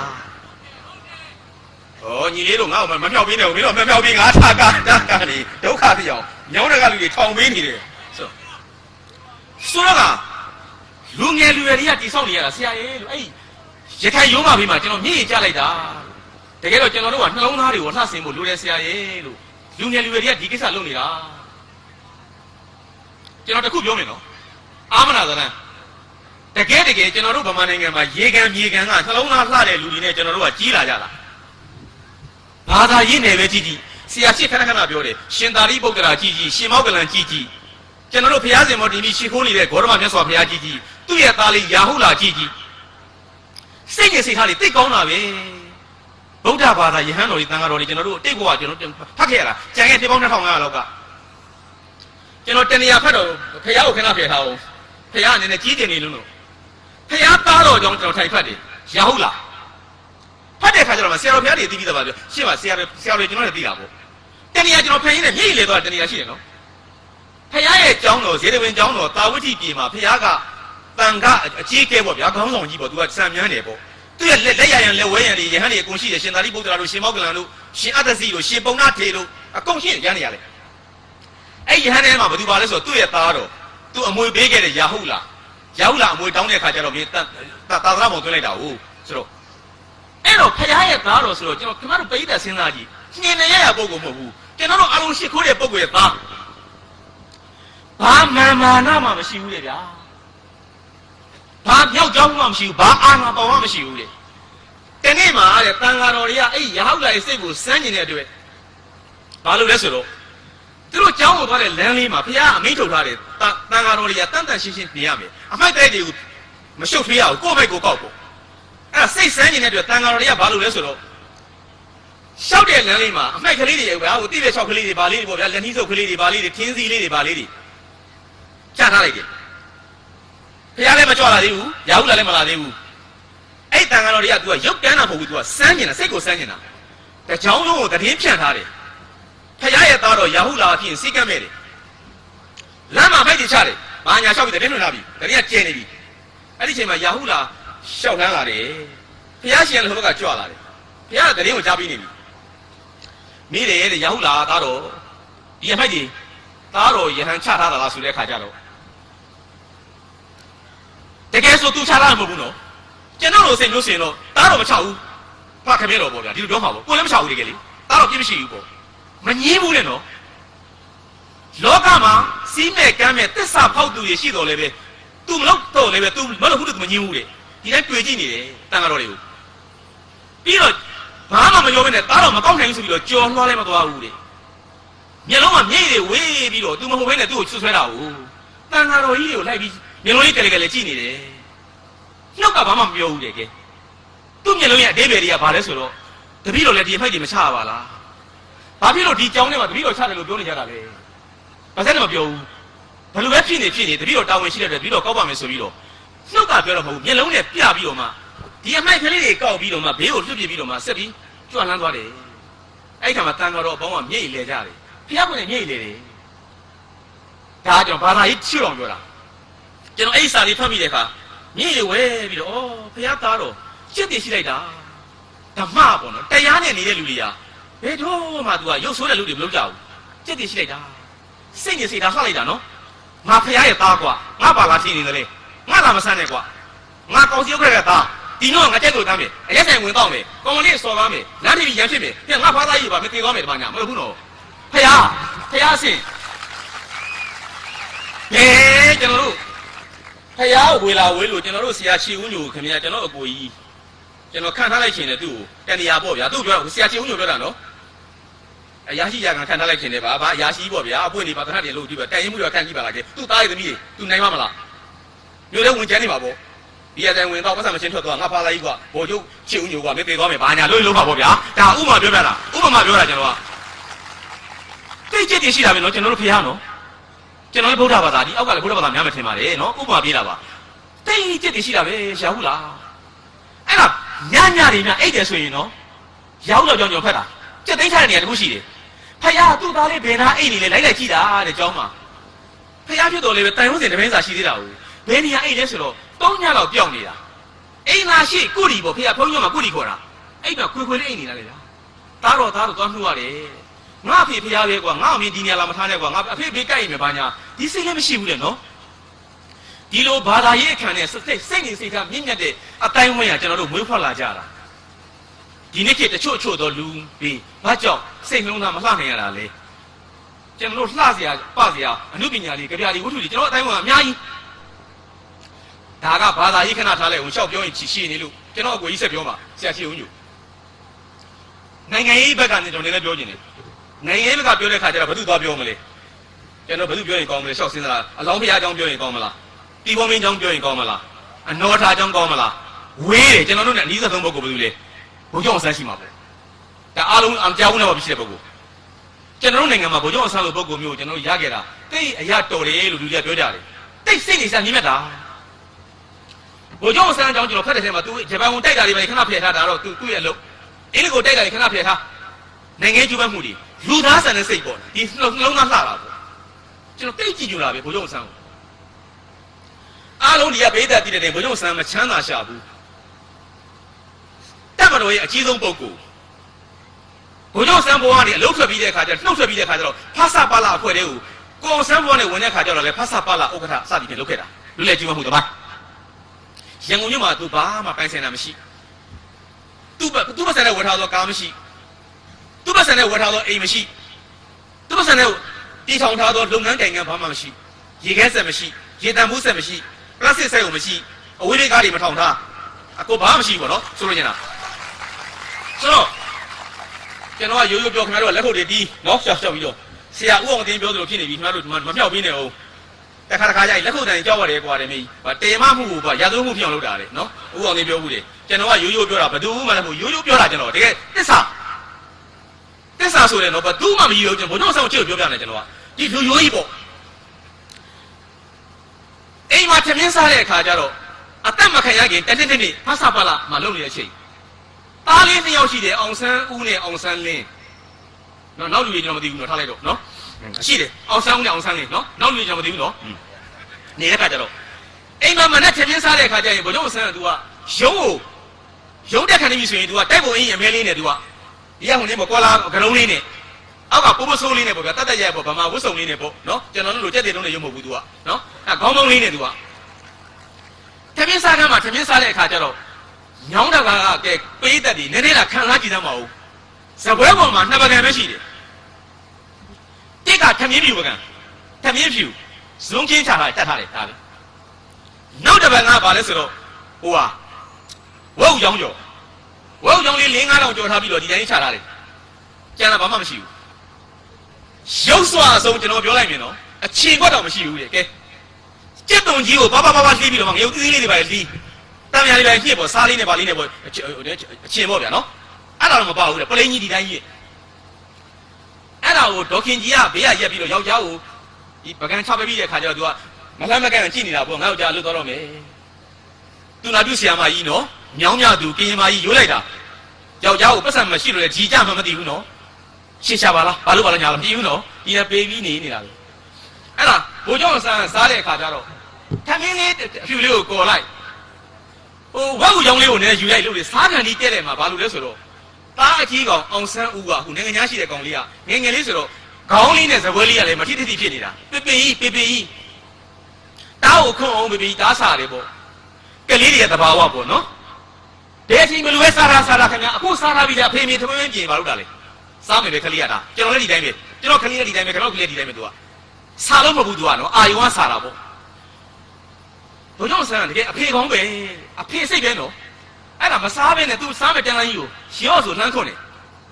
အာကောင်းလားပေါ့ကောင်းတယ်ဖေဖေကြီးစားနေတာပေါ့နော်တခါထမင်းလေးကော်လိုက်ဝုတ်ယုံလေးယူရလို့ပြန်အောင်လားစားမယ်လို့ပြန်အောင်တဲ့ရင်းနေပြီးတည်သွားတဲ့အောင်ဆန်းလင်းလေးအငယ်ကောင်လေးကလည်းပေတားလဲခွန်းအောင်ဆိုတော့ဘုံတော့ဆန်းသားလေးဟာတားကိုလင်းစားလို့လားတားစားခြင်းနဲ့ဖေဆိုတော့တားလေးရောခွန်းလိုက်ပြန်အောင်လေကြည့်ရတဲ့မြင်ကွင်းကကျွန်တော်တို့နိုင်ငံမှာခြေခွဲစရာပေါ့နိုင်ငံတော်အကြီးအကဲတယောက်တက်မတော်ရဲ့ဖခင်ကြီးဆုံး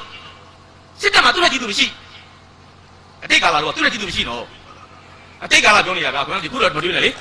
ဟိုဖာစာပလာဖွဲ့ထဲမှာခေါင်းဆောင်မင်းသားလေးတို့ဒီလိုဥပချိုးလို့ဆရာကြီးတခင်တော်မှိုင်းလို့ဥရာဇတ်တို့ကဟာငါတို့ရဲ့မင်းသားလေးကတင်ပေးထားတာရိုးသားသမားကြီးတို့ဒီလိုပုဂ္ဂိုလ်ဒီဟာစားနေတန်းတဲ့တခါစားမယ်နောက်တစ်စုံလုံးလိုက်တယ်နော်အောင်ဆန်းဦးကတောင်းပြန်ပြီးပြတားကိုခွန့်အောင်ဆိုတော့5-6ဆုံးခွန့်ပြီးတဲ့အခါကျတော့မေတယောက်ကစဉ်းစားကြည့်ယောက်ျားကိုတနာတာပေါ့တားနှစ်ယောက်ကိုကျွေးထားပြီးသားလေတားတို့မိခင်ရဲ့စိတ်ကငေါက်ပြီလေကိုဦးနဲ့ကိုလင်းချစ်စလို့သူအောင်ဆန်းဦးနဲ့အောင်ဆန်းလင်းအဲ့လိုခေါ်တာလေကိုဦးလို့ကိုလင်းလို့ မင်းတို့ကလည်းဖေးဖေးစားပါစေဦးလေသားတို့ကလည်းဖေးဖေးစားပြီပေါ့စားပါစေကြီးရဲ့သားတို့စားတယ်ထင်တယ်အဲ့ဒါကိုလှမ်းမြင်တဲ့ပုဂ္ဂိုလ်ကဟိုဘက်တောင်းမှရက်နေတဲ့ဘုံကျောင်းဆိုင်အကိုဥအောင်တန်းနဲ့ကိုအောင်တန်းမဥအောင်တန်းလေဘုံကျောင်းကိုရက်ကြည့်နေတာလေဗျာသူ့ညီကိုကြည့်နေသူကတစ်ချက်နဲ့ချက်ရှိုက်တယ်ညိတ်လေကြလာသူ့စင်မှာခံလားမှာပေါ့အကိုတယောက်အနေနဲ့ငါညီရက်ခွက်လိုက်တာငွေကြေးလည်းပြတ်နေတယ်ဆိုင်လေးတော့မထောက်ထားနိုင်ဘူးအိမ်မှာစားနေတဲ့ထမင်းညထမင်းပြူလေးနဲ့ဝဲဥကြောင်းလေးနဲ့မနဲ့ထမင်းညထမင်းဒါပဲလေဘုန်းတော်ဆရာသူမိမအောင်ဖားထားတယ်ဒီတော့ဒေါခင်ကြီးကိုကြည်ရလာအောင်တဲ့နောက်ဝိဘောက်ကတက်လာတဲ့စစ်သားတွေဆိုင်အေးတွေပဲထမ်းလိုက်ရင်မင်း sorry တော့လက်မခံနိုင်တော့မင်းကလည်းပြဿနာဖြစ်သွားမယ်နားလေလားဟာကြောက်ဆရာကြီးနော်ဘီယုံလင်းဆရာကြီးနော်ဟေးကွာလိုက်တာဗျာနော်ကျွန်တော်နဲ့ကွာလာပြောတာကျွန်တော်နဲ့ကွာလာပြောတာကြောက်ဆရာကြီးပဲဗျာကြည်တဲ့မင်းလည်းလုံးလက်မခံနိုင်တယ်ငါဇက်ဖြတ်နားလေလားငါခံပါမယ်ပတ်စံမရှိရင်အမေစီကမှာမယ်တဲ့အိုကြီးအိုမနောက်မောက်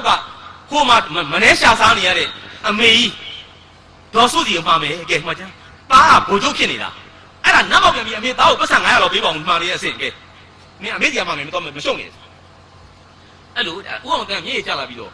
ဦးအောင်တန်းကသူ့မိန်းမဒေါ်ခင်ညွနုစီကိုမှားတယ်နုရေတဲ့ပတ်စံလေးပါလေး200 300ရှိရင်ငါဒီပို့လိုက်ပါအကိုအောင်တန်းလည်းဘာဖြစ်လို့လဲငါညီအောင်ဆန်းအိမ်မှာထမင်းစားနေတာငါစိတ်ထဲမချဘူးဟာဒီကောင်တိတ်ထုတ်ဟောင်းနေပြီထင်တယ်အစိုးရဖြစ်ပြီးတော့ဟိုလှမ်းပို့ရှာတယ်ကျွန်တော်အဲ့ဟာလေးဖတ်တဲ့အခါ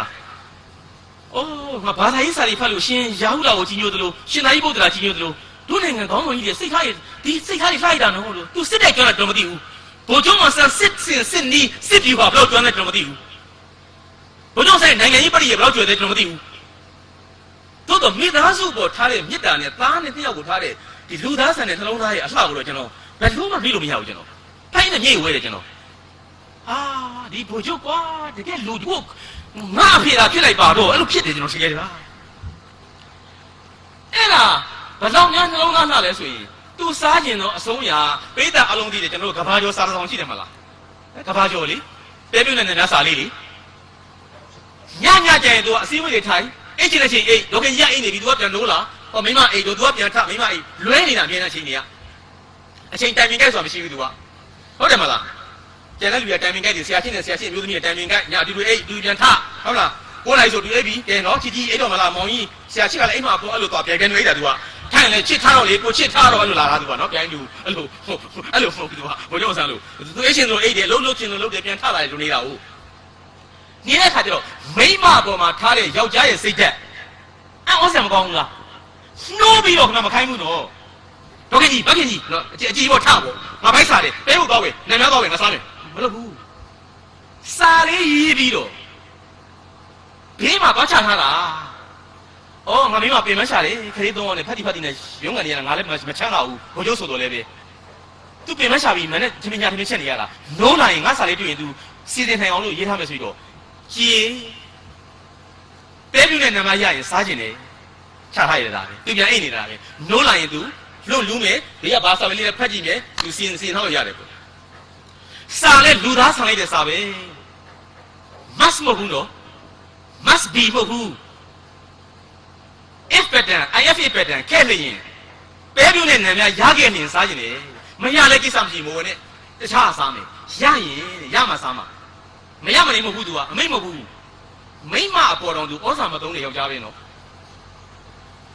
ကျွန်တော်ဒီစာလေးဖတ်တဲ့အခါတို့နိုင်ငံဘာသာရေးနယ်မှာလဲစိတ်နှလုံးသားတွေလှပါရင်းနဲ့နိုင်ငံရေးနယ်မှာလှပါရင်းနဲ့တို့ဒီခေတ်လူသားတွေဘာကြောင့်နှလုံးသားအစတွေပြပြားနေတာလဲလူတွေဟာအပြင်ပတာပြင်နေရတာပဲ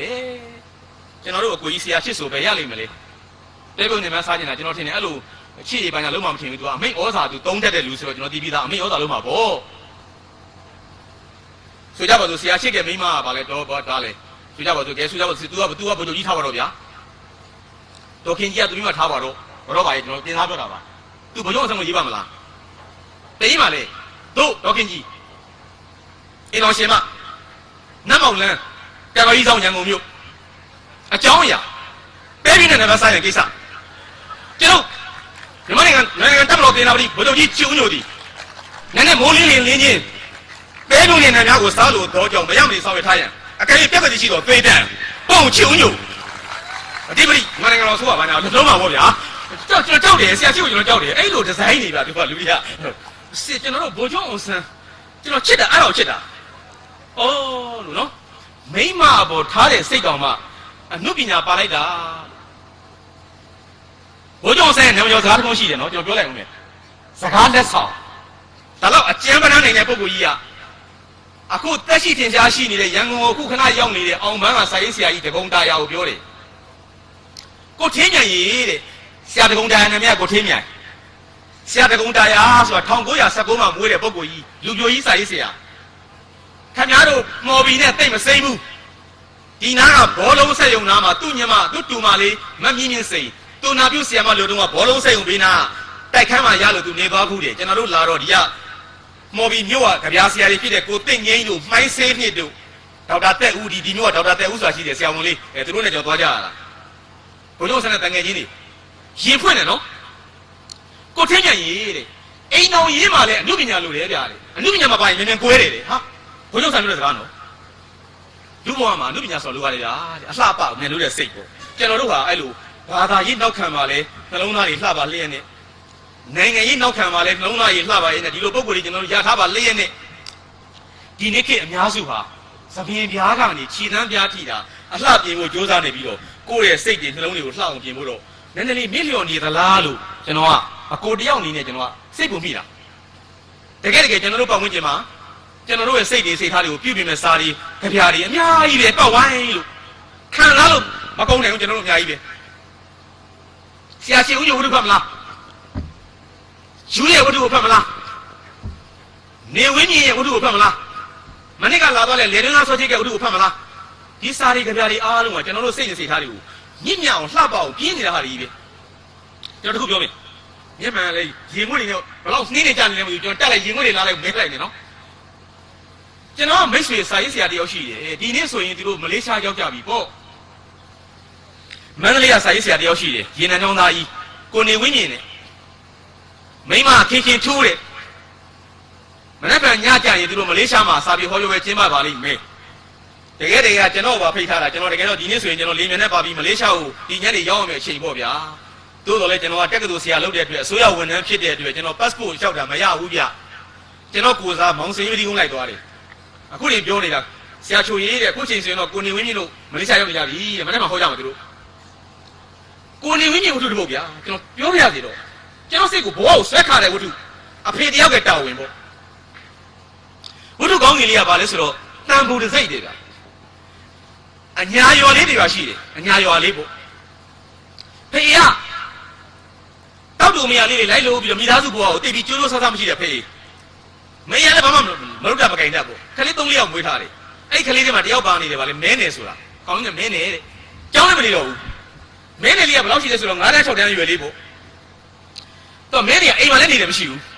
အညာရွာလေးအေရကြီးရဲ့ဘေးနားရေနံချောင်းနားရွာလေးပေါ့အားနာနဲ့ခွင်းကျောင်းသွားတယ်ကိုင်းကြီးဆွမ်းကထွင်းကြီးလိုက်ခံတယ်ဆွမ်းကပြန်ရင်ကျောင်းလိုက်သွားတယ်ကျောင်းကတွေ့တဲ့ထမင်းစားတယ်ညနေကျရှိရင်လည်းစားမရှိရင်လည်းမစားမိုးချုံမှအိမ်ပြန်လာအိပ်ပေါ့ဒီလိုနေတာဟုတ်ဆိုတော့ဖေရအရက်သမားအလုပ်ပေါ်လာရင်လုပ်တယ်သူကလူဆိုးတော့လည်းမဟုတ်ဘူးသူကဝါတိုက်မယ်ဆိုရင်တိုက်တယ်စဘာတိုက်မယ်ဆိုရင်တိုက်တယ်အလုပ်မရှိရင်ပြန်ထိုင်နေတယ်အားရင်သူကရက်တော့တယ်ဒါပဲသူကတနေ့မနေ့မိုးလင်းလာတဲ့ခါကျတော့ဒီအဖေကထလာရင်နဲ့အင်းရလည်းတောရင်ဆိုတော့ဒဏိတဲလေးအကာရင်လည်းမရှိဘူးဝလုံးကောင်းလေးထဲမှာသူကဆေးပေါက်လေးထည့်ထားတယ်အဖေကထည့်တဲ့ခါကျတော့သူကအဲ့ရနာနိုးလာတယ်သူကကိုစမ်းဆိုင်နဲ့ဒီဆေးပေါက်လေးကိုဒီမှာလာဆန်းလိုက်တာဘူးပြီးမှဆေးပေါက်လေးကိုနှမ်းထုတ်ပြီးတော့မှမိချစ်ချင်းဟွာလေကြီးနဲ့ချက်တက်လာတယ်အေးနဲ့အရက်တောင်းပြီအိမ်နဲ့နှမ်းကြည့်တဲ့အခါကျတော့အိမ်ထဲမှာလည်းဟောင်းလုံးဟောင်းကြီးဘာမှမရှိဘူးမိမလည်းမရှိကလေးလည်းမရှိဘယ်နေရာသွားနေလဲမသိဘူးအဲ့ဒါနဲ့ရွာလဲလမ်းမှာရှိနေတဲ့ရက်ဆိုင်လာပြီးတော့မှထုံးစံတိုင်းပေါ့ပတ်စံလေး9မှုလောက်ကိုကြည့်ပြီးတော့မှတောရွာဆိုတော့ကြည့်ပြီးမှရက်တစ်ပိုင်းရတာဟုတ်တိုင်းနေအမကြီးရက်တစ်ပိုင်းပြေးပါဆိုတော့တောရက်ရှင်ပတ်စံပြတယ်ပါပါတယ်ဟာအဲ့ဒီရွာရဲ့ဒလေးကလည်းပတ်စံမပြဘဲနဲ့လုံးဝရက်မရောဘူးသူကအကြည့်မရောဘူးသူကပြန်မရမှာကြောက်လို့ပတ်စံပြလေးနဲ့တော်တယ်နေရလဲဟဲ့မအေးနေရလဲငါ့ကိုမယုံသင်္ကန်းနဲ့ထုတ်ပြီးမှသူကပတ်စံ9မှုစီလေးရှေ့ခေတ်ပတ်စံ9မှုစီပြတယ်ဒီမှာဒါဆိုရမယ်အချာအဲ့နည်းလေးတစ်ခွက်လောက်တော့ပြီးမှသူကအေးလေးတက်လာပြီးမှဆက်လေးဖွာပြီးတော့နန်ထိုင်းနေတာအဲ့ဒီချိန်မှာလူစုဝင်လာတယ်တဲတဲ့ကိုအဲ့ရတဲတဲ့ကိုပတ်စံအစင်ပြလာတဲ့လူတွေပေါ့ဝါသွားတိုက်တာသူတို့ကလေတိုင်ရင်တန်းနဲ့ဝင်လိုင်းတန်းလိုက်မှသူထိုင်နေတာတွေ့တဲ့ခါကျမှဟေးဟိုလူကြီးဘလူးလဲမော်ကသေးဘူးလားကွာဆိုပြီးမှငါတို့ဒီနေ့အစင်ပြလာတယ်ကွာ မအေးမိတဲ့သူ့ကိုနောက်ထပ်တလုံးထပ်ပြီးချပေးစမ်းပါကျွန်တော်ရှင်းမယ်လေဟိုကောင်ကအဲ့ဒါတလုံးထပ်ပေးလိုက်တယ်အဲ့ဒါတပိုင်းထပ်တော့ပြီးတဲ့ခါတော်တော်လေးဆန်သွားတဲ့ခါကျမှတပိုင်းကိုဆိုင်မှာပြန်ခဲ့တယ်သူကဟိုလူတိုက်သွားတာတိတ်ထားလိုက်ညမတော့မယ်အဲ့ဒါနဲ့အညာရွာလေးလည်းပြန်ဝင်လာပြီးတော့သူကသူ့ရင်လည်းသူပြန်ထိုင်နေတယ်တောရွာလေးရဲ့ဒလိတိုင်းအားလုံးသိပြီးသားပါအကာရံမရှိဘူးလေအောက်ကနေတိုက်တာနဲ့အိမ်ဝင်သွားပြီကပြင်းလည်းမရှိပါလည်းမရှိလုံးကြီးအိမ်လေးလို့နော်ဆိုတော့ထိုင်းနေတန်းလာတဲ့ခမင်းစာလို့ကိုကြီးကြီးနေတဲ့ခါကျတော့မိမလုတ်တဲ့လူကပြီးတော့မှခလေးလေးကိုလွတ်တိုက်နေဘယ်ကပြန်လာမှမသိဘူးသူ့သားမဲနေဆိုတဲ့ကောင်ကဟိုးခြံတောင်းကမကြီးနေအောင်မှာမြေကြီးကိုဒုံးနဲ့ဆွပြီးစော့နေတာဟဲ့မဲနေနေပြထင်းမစားမနေလဲလားစားတယ်အဲ့ကြမှာသူကသားရီကတက်လာပြီးမှခုံခင်းပြီးတဲ့နောက်ခမင်းနဲ့ဘက်ကန်ချလိုက်တယ်အလဲကောင်ကဒဲဝေးချလိုက်တယ်ဒဲဝေးကမကြီးရွက်တွေကိုခူးပြီးမှရေနဲ့ပြုတ်ပြီးတော့ရှင်ဘက်လိုလိုနေထားတာဘာမှမပါဘူးဘယ်သူကြောက်ဘာညာဘာမှမပါဘူးကျန်နေထားတာဒါပဲလားဟင်းရတယ်ငပိနေနဲ့ပါလာပေါ့အဲ့ဒါလေးနဲ့ဘကန်လေးနဲ့ချက်ချပြီးတော့လက်လေးတွေနဲ့ဂေါကော်ပြီးတော့စားမယ့်အချိန်မှာအဖေလွတ်တဲ့လူကအဲ့သားမဲနေရဲ့နဖူးကိုလှမ်းကြည့်လိုက်တာဒီနဖူးအနားမှာအကွက်ကြီးဖြစ်နေတယ်ကြက်စီကြီးတော့ပေါ့နဲနဲ့ညိုညိုကြီးပေါ့ဘေးနှခမ်းသားတွေမှာသွေးလေးစို့အဲ့ဒါနဲ့အဖေရသမားကဒီစရိတ်သမင်းစားမယ်လို့တန်းလိုက်တဲ့သမင်းပါစက်တဲ့မုံကမှလှမ်းကြည့်တော့မှသားရဲ့ဒီသွေးဆိုတာမြင်တော့သူရင်နဲ့ထိတ်သွားတာပေါ့ပြန်ချမစားသေးဘူးမင်းနဲ့ဘာဖြစ်တာလဲကလေးလေးက၄တန်း၅တန်းရွယ်လေးအဖေကလည်းဗျာဘာဖြစ်မှလဲဗျာမင်းဘာမှမပြောတတ်နဲ့ငါပါထိုက်လိုက်မင်းဘာလားလေမင်းရန်ဖြစ်တယ်မလားပြောတတ်နဲ့ဘယ်ကောင်းနေလဲငါပတ်တတ်မယ်ဒီကောင်းလေရက်နေနေမူးနေတာအဖေကလည်းဗျာဘာမှမသိဘူးတားနဲ့ဘယ်သူကရန်ပြရမှာလဲတဲ့တားဘယ်သူကရန်ပြဘူးလေဗျာချော့ပြောမနေနဲ့တဲ့ဟောစားမစားတယ်အဲ့ကြမှာ तू ကရန်ပြပြတည်သွားပြီအဖေကတားမင်းဖေပို့ပြောသားကွာဘာဖြစ်တာလဲအဲ့ကလေးလေးကသမင်းနဲ့အဲ့မကြီးပဲတွေနဲ့ကိုနေပြီးစားနေတန်းလန်းနဲ့မကြီးပဲအရေးတွေနဲ့ဟင်းတော့ဘာမှမပါဘူးစားနေတန်းလန်းနဲ့မှာအဖေကအဖေဘာမှမသိပဲနဲ့တဲ့အဖေသားတို့ရွာပြောင်းသွားတဲ့အန်တီဒေါခင်မြင့်ကိုတီးလိုက်ဒေါခင်မြင့်အေးတီးတယ်လေကွာအခုချမ်းသာနေပြီလေဖေရလဲတဲ့အေးငါတီးတဲ့သားရဲ့တဲ့သူတို့ဟိုဘက်ရွာပြောင်းသွားတယ်လေကွာဟိုဘက်ရွာပေါင်တဲ့အိမ်အောင်ကြပြီးတော့လေဆန်ဆက်တွေဘာတွေနဲ့ဖြစ်နေတယ်မလားကွာတဲ့ထော်လာကြီးတွေဘာတွေပိုင်နေဆိုတဲ့အေးပေါ့အဖေရလဲအဲ့ဒေါခင်မြင့်ကြီးပေါ့ဖေရလဲအေးပြောသားဘာဖြစ်တာလဲဖေရမင်းနေတယ်သားလေးကအသားလေးမဲပြားနေတော့မဲနေလို့မှတ်ထားတာနာမည်ရင်းလည်းမရှိဘူးကြောင်းလည်းမနေဘူးမင်းပြောသားကမဲနေမြန်ပြောသားနေအဖေရလေဒေါခင်ကြီးကချမ်းသာနေပြီအဖေဆန်ဆက်တွေပါလိပိုင်းနေတာတားတို့ရွာလေးကဆင်းရဲခါကြတော့အညာရွာလေးတွေဆင်းရတာဒီကပိတ်သက်သိချင်မှသိမယ်နော်ကျွန်တော်မိထီလာကောလိပ်မှာနေတော့လေညင်းညံလို့ကြောက်ပတောင်းလို့ပကံညောင်လို့သိရင်းနေတာပဲဘာလို့များဆင်းလဲဆိုရင်ရေတောက်เสียမရှိတဲ့ရွာတွေအများကြီးရွာတေးရွာကျွန်တော်ရောက်သွားတယ်ပုတ်ပေါတောင်ချင်းရရွာလေးရေတထမ်းကိုရဖို့အတွက်ဆယ်နိုင်သွားခတ်ရတယ်ဟာကျက်ဆက်လိုက်လားကွာအဲ့ရွာတေးရွာလုံးကနှွေးမဆိုရေမချိုးတော့ပဲကျွန်တော်ကဘလို့များဖြည့်ရှင်းပါသလဲမေးတဲ့ခါကျတော့အဲ့ဒီရေပုံးနှစ်ပုံးချထားတယ်အဲ့ဒီရေပုံးလေးကို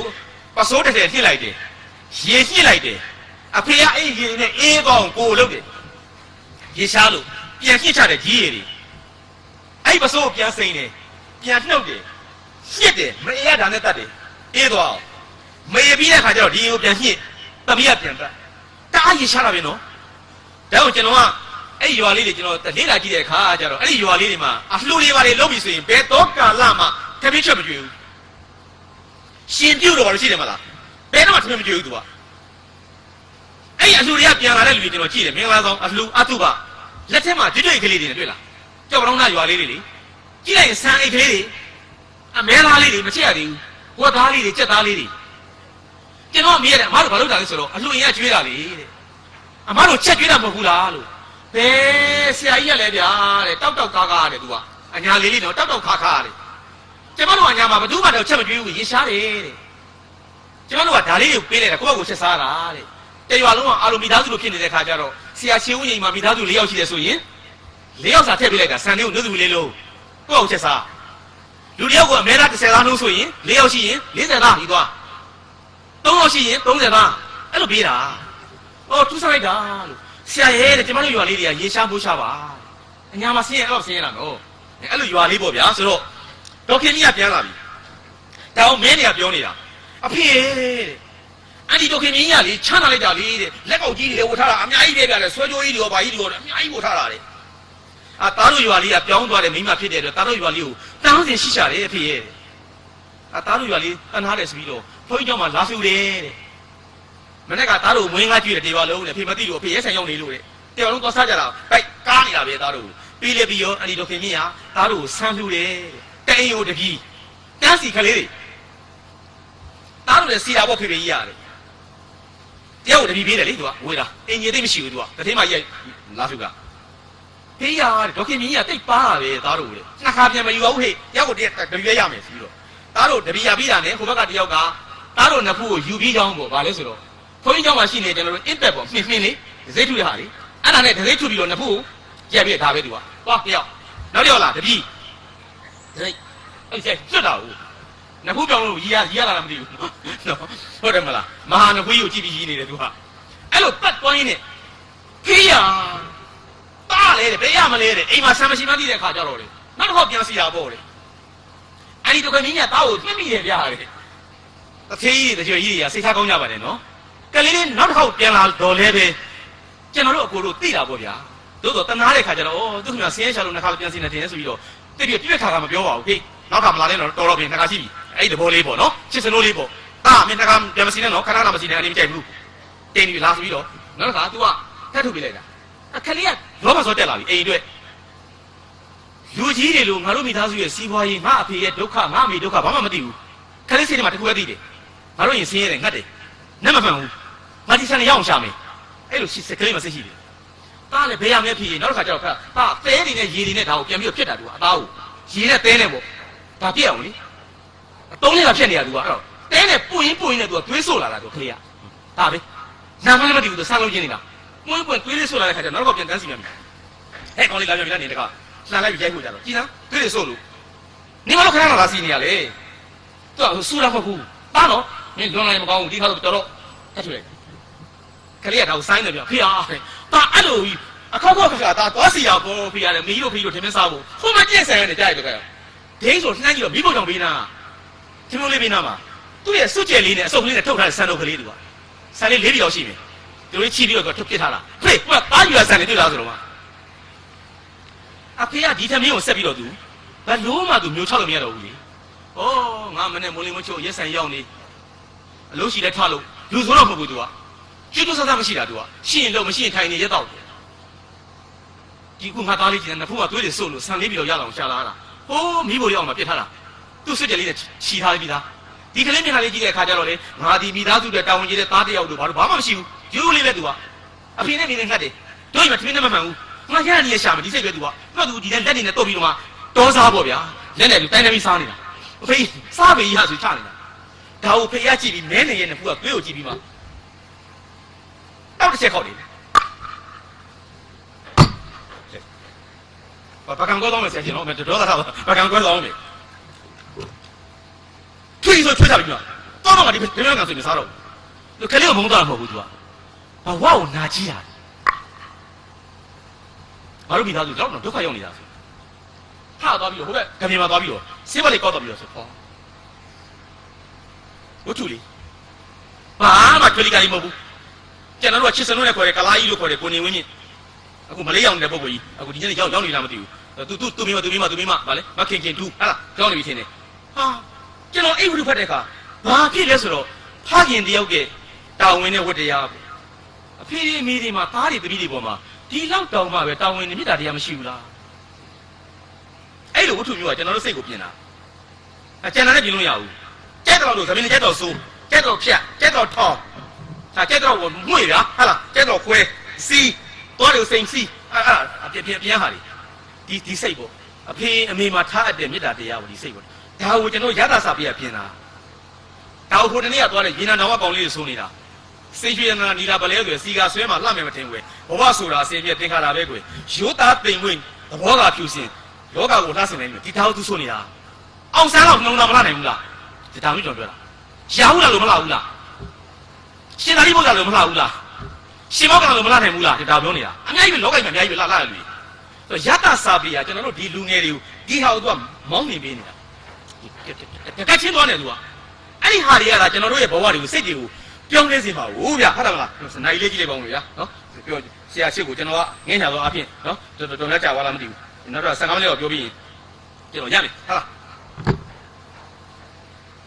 ကျွန်တော်တို့ဗမာနိုင်ငံမှာစာရေးဆရာတွေကဗျာဆရာတွေရိုက်တက်လို့မကုန်နိုင်အောင်ရှိတယ် တကယ်စာကောင်းပေကောင်းကြီးတဲ့ပုဂ္ဂိုလ်တွေပါအဲ့လူတွေအားလုံးကအဲ့ဒီအတောင်ကိုထမ်းဆောင်နေကြတာကြီးလေ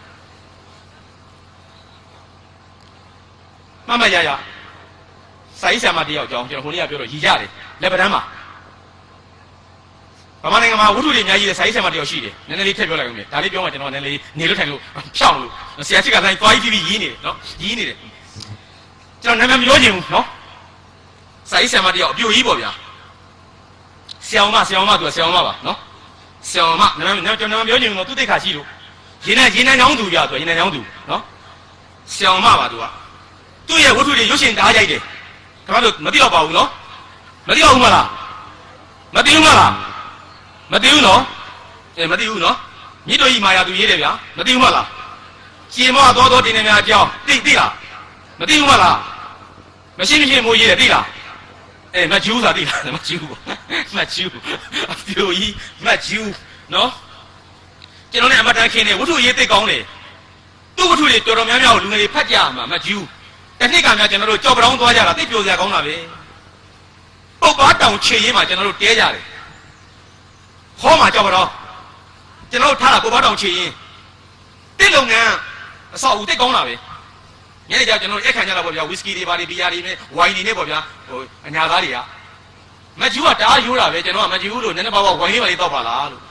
့အာဆီယာကျွန်မမူးတော့မှာပေါ့လေဝိုင်လေးဝိုင်နည်းနည်းမူးတယ်ထင်တယ်ဆရာတဲ့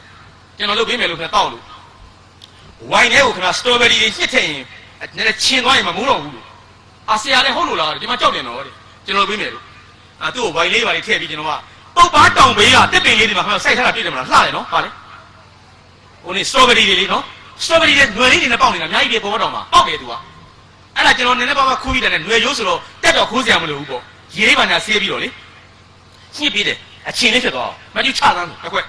်စိုးကောက်ချပလိုက်တာဟာနောက်တစ်ခွက်ဘယ်ရမိကလေးမူးတော့ကိုဆရာရဲ့ကျွန်မရက်မူးသွားပြီတဲ့ဟာမဟောနိုင်တော့ဘူးတဲ့ကဲမဟောနိုင်ရင်လည်းကြောက်ပတောင်းကိုနောက်မှလာခဲ့ပြီတော့ခင်ဗျားကိုကျွန်တော်တိတ်ထားခဲ့မယ်ဆိုရင်ကျွန်တော်လည်းသူ့ကိုအခန်းလေးထဲခေါ်ပြီးတော့လေဥစ္စာပေါ့ထားခဲ့တာတော့ဘာမှဖြစ်ဘူးနော်ထားပြီးတော့ကျွန်တော်လည်းနော်ကဲအဲ့ဘာညာဆိုရင်ကျွန်တော်ပြန်ထွက်လာနောက်တစ်ကောင်တော့မှတော့ခေါ်ရတယ်စဟောတိတ်ဝတ္ထုရေးကောင်းတဲ့မိမပဲနော်သူ့ဝတ္ထုတစ်ပုဒ်ပြောပြီးကျွန်တော်နေကောင်းချုပ်မယ်